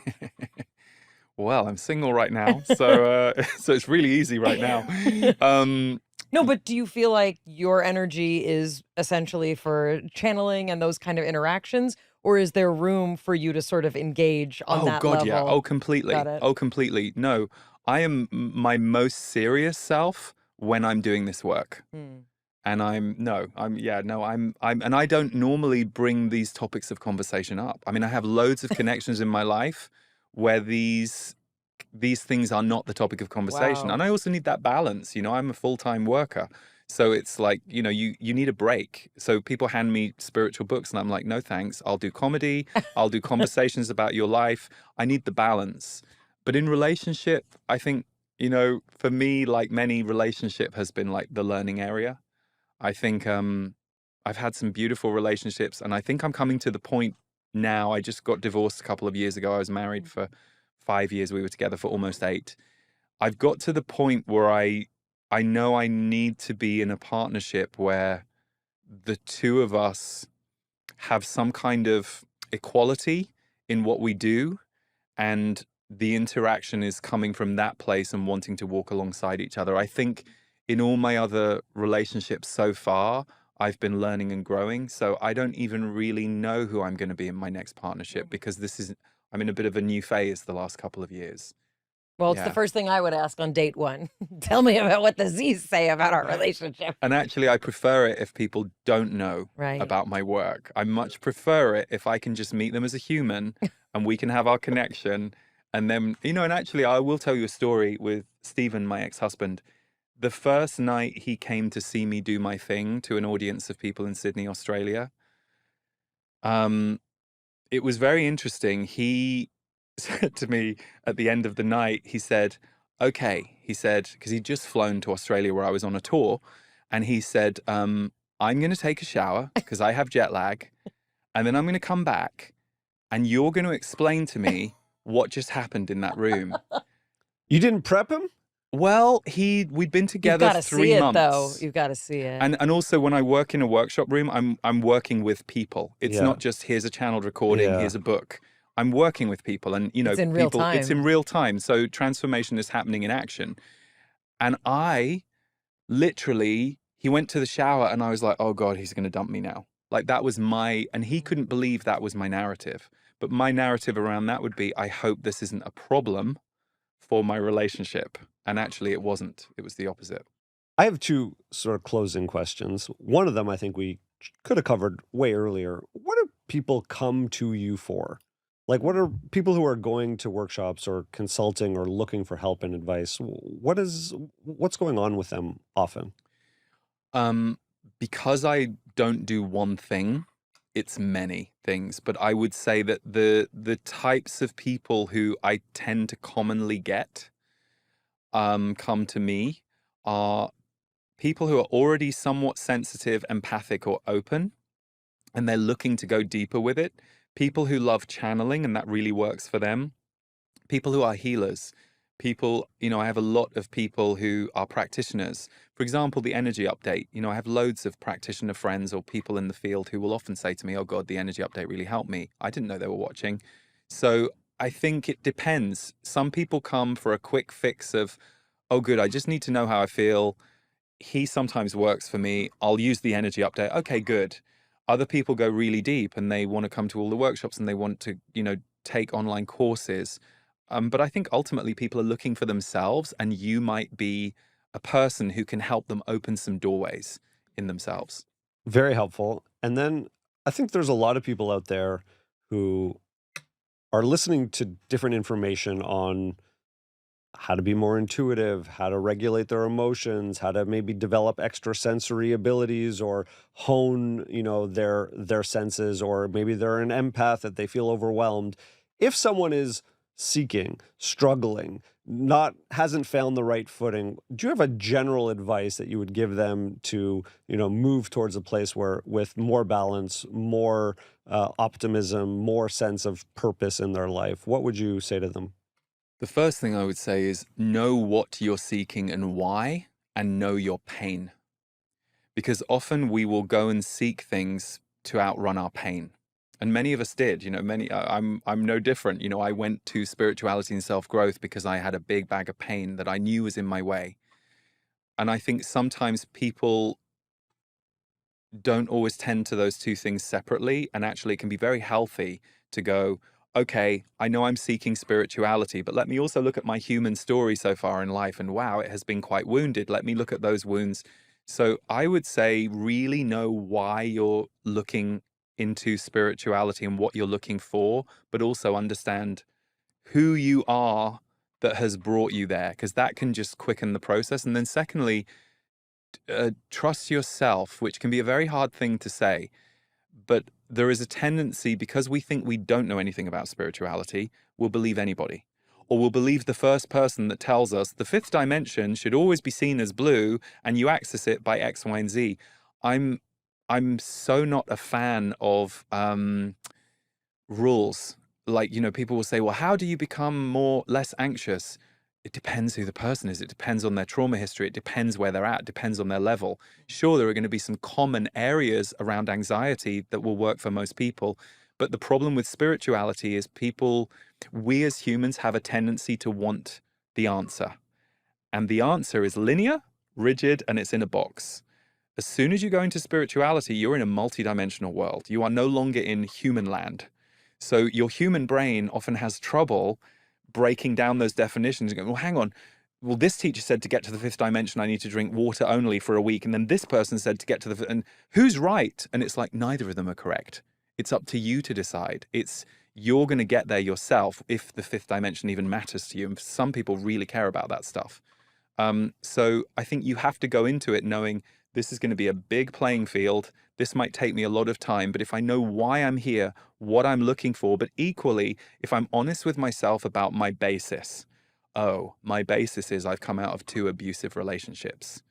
I also need to look at that so that I'm taking care of that imbalance in myself and not letting that imbalance drive all my decisions over here in the spiritual field, which is why I'm self-growth and spirituality. I'm both.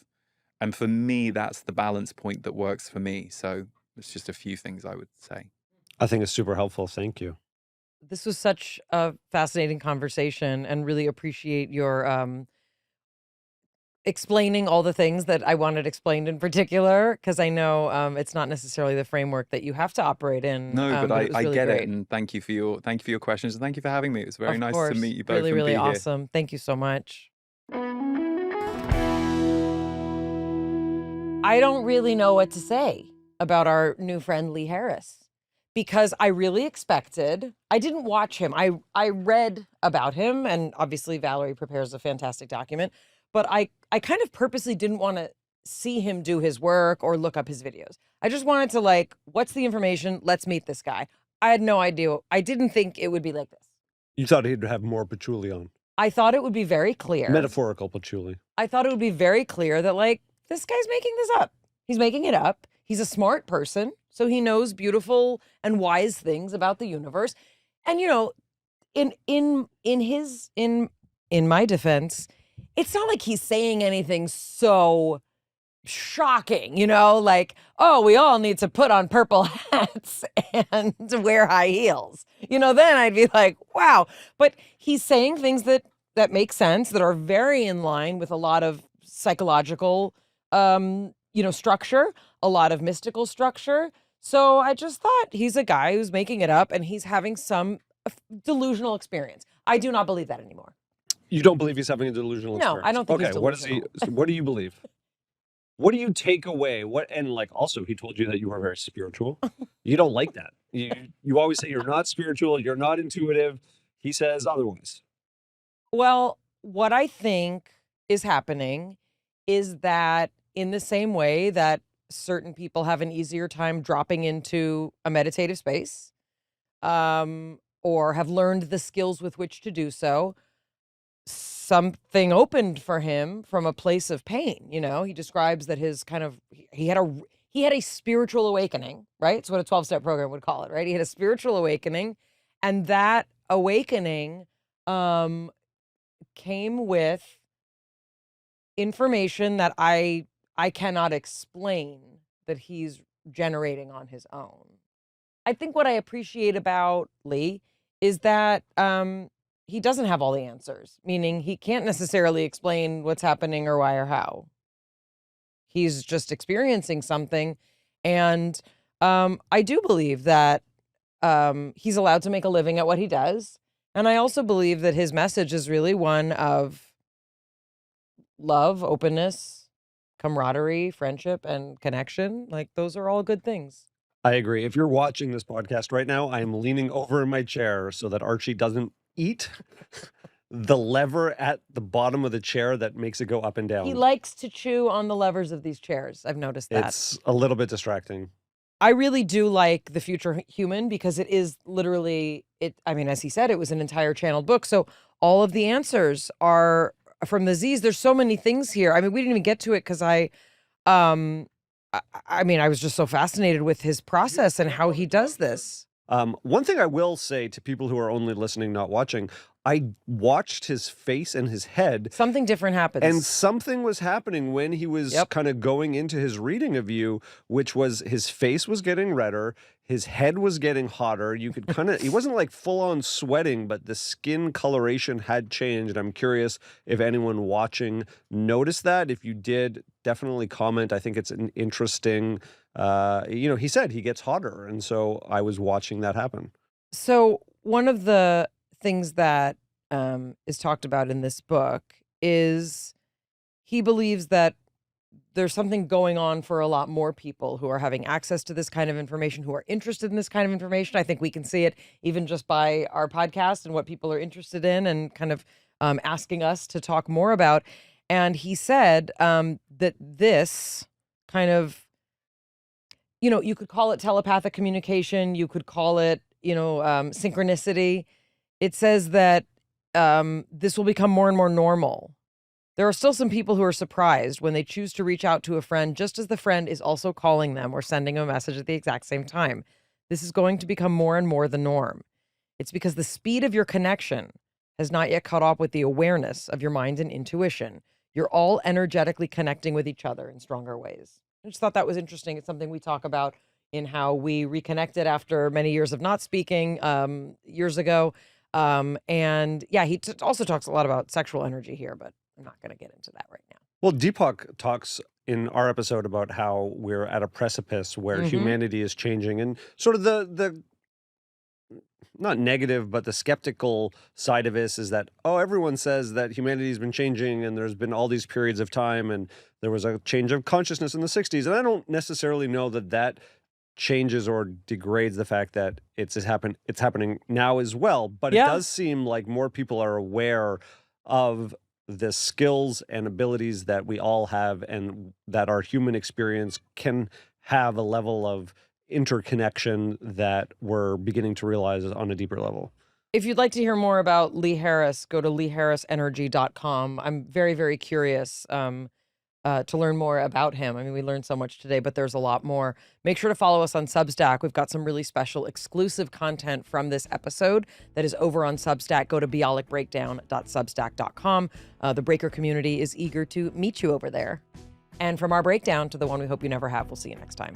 It's Mayim Bialik's breakdown. She's gonna break it down for you. She's got a neuroscience PhD or two. One fiction, and now she's gonna break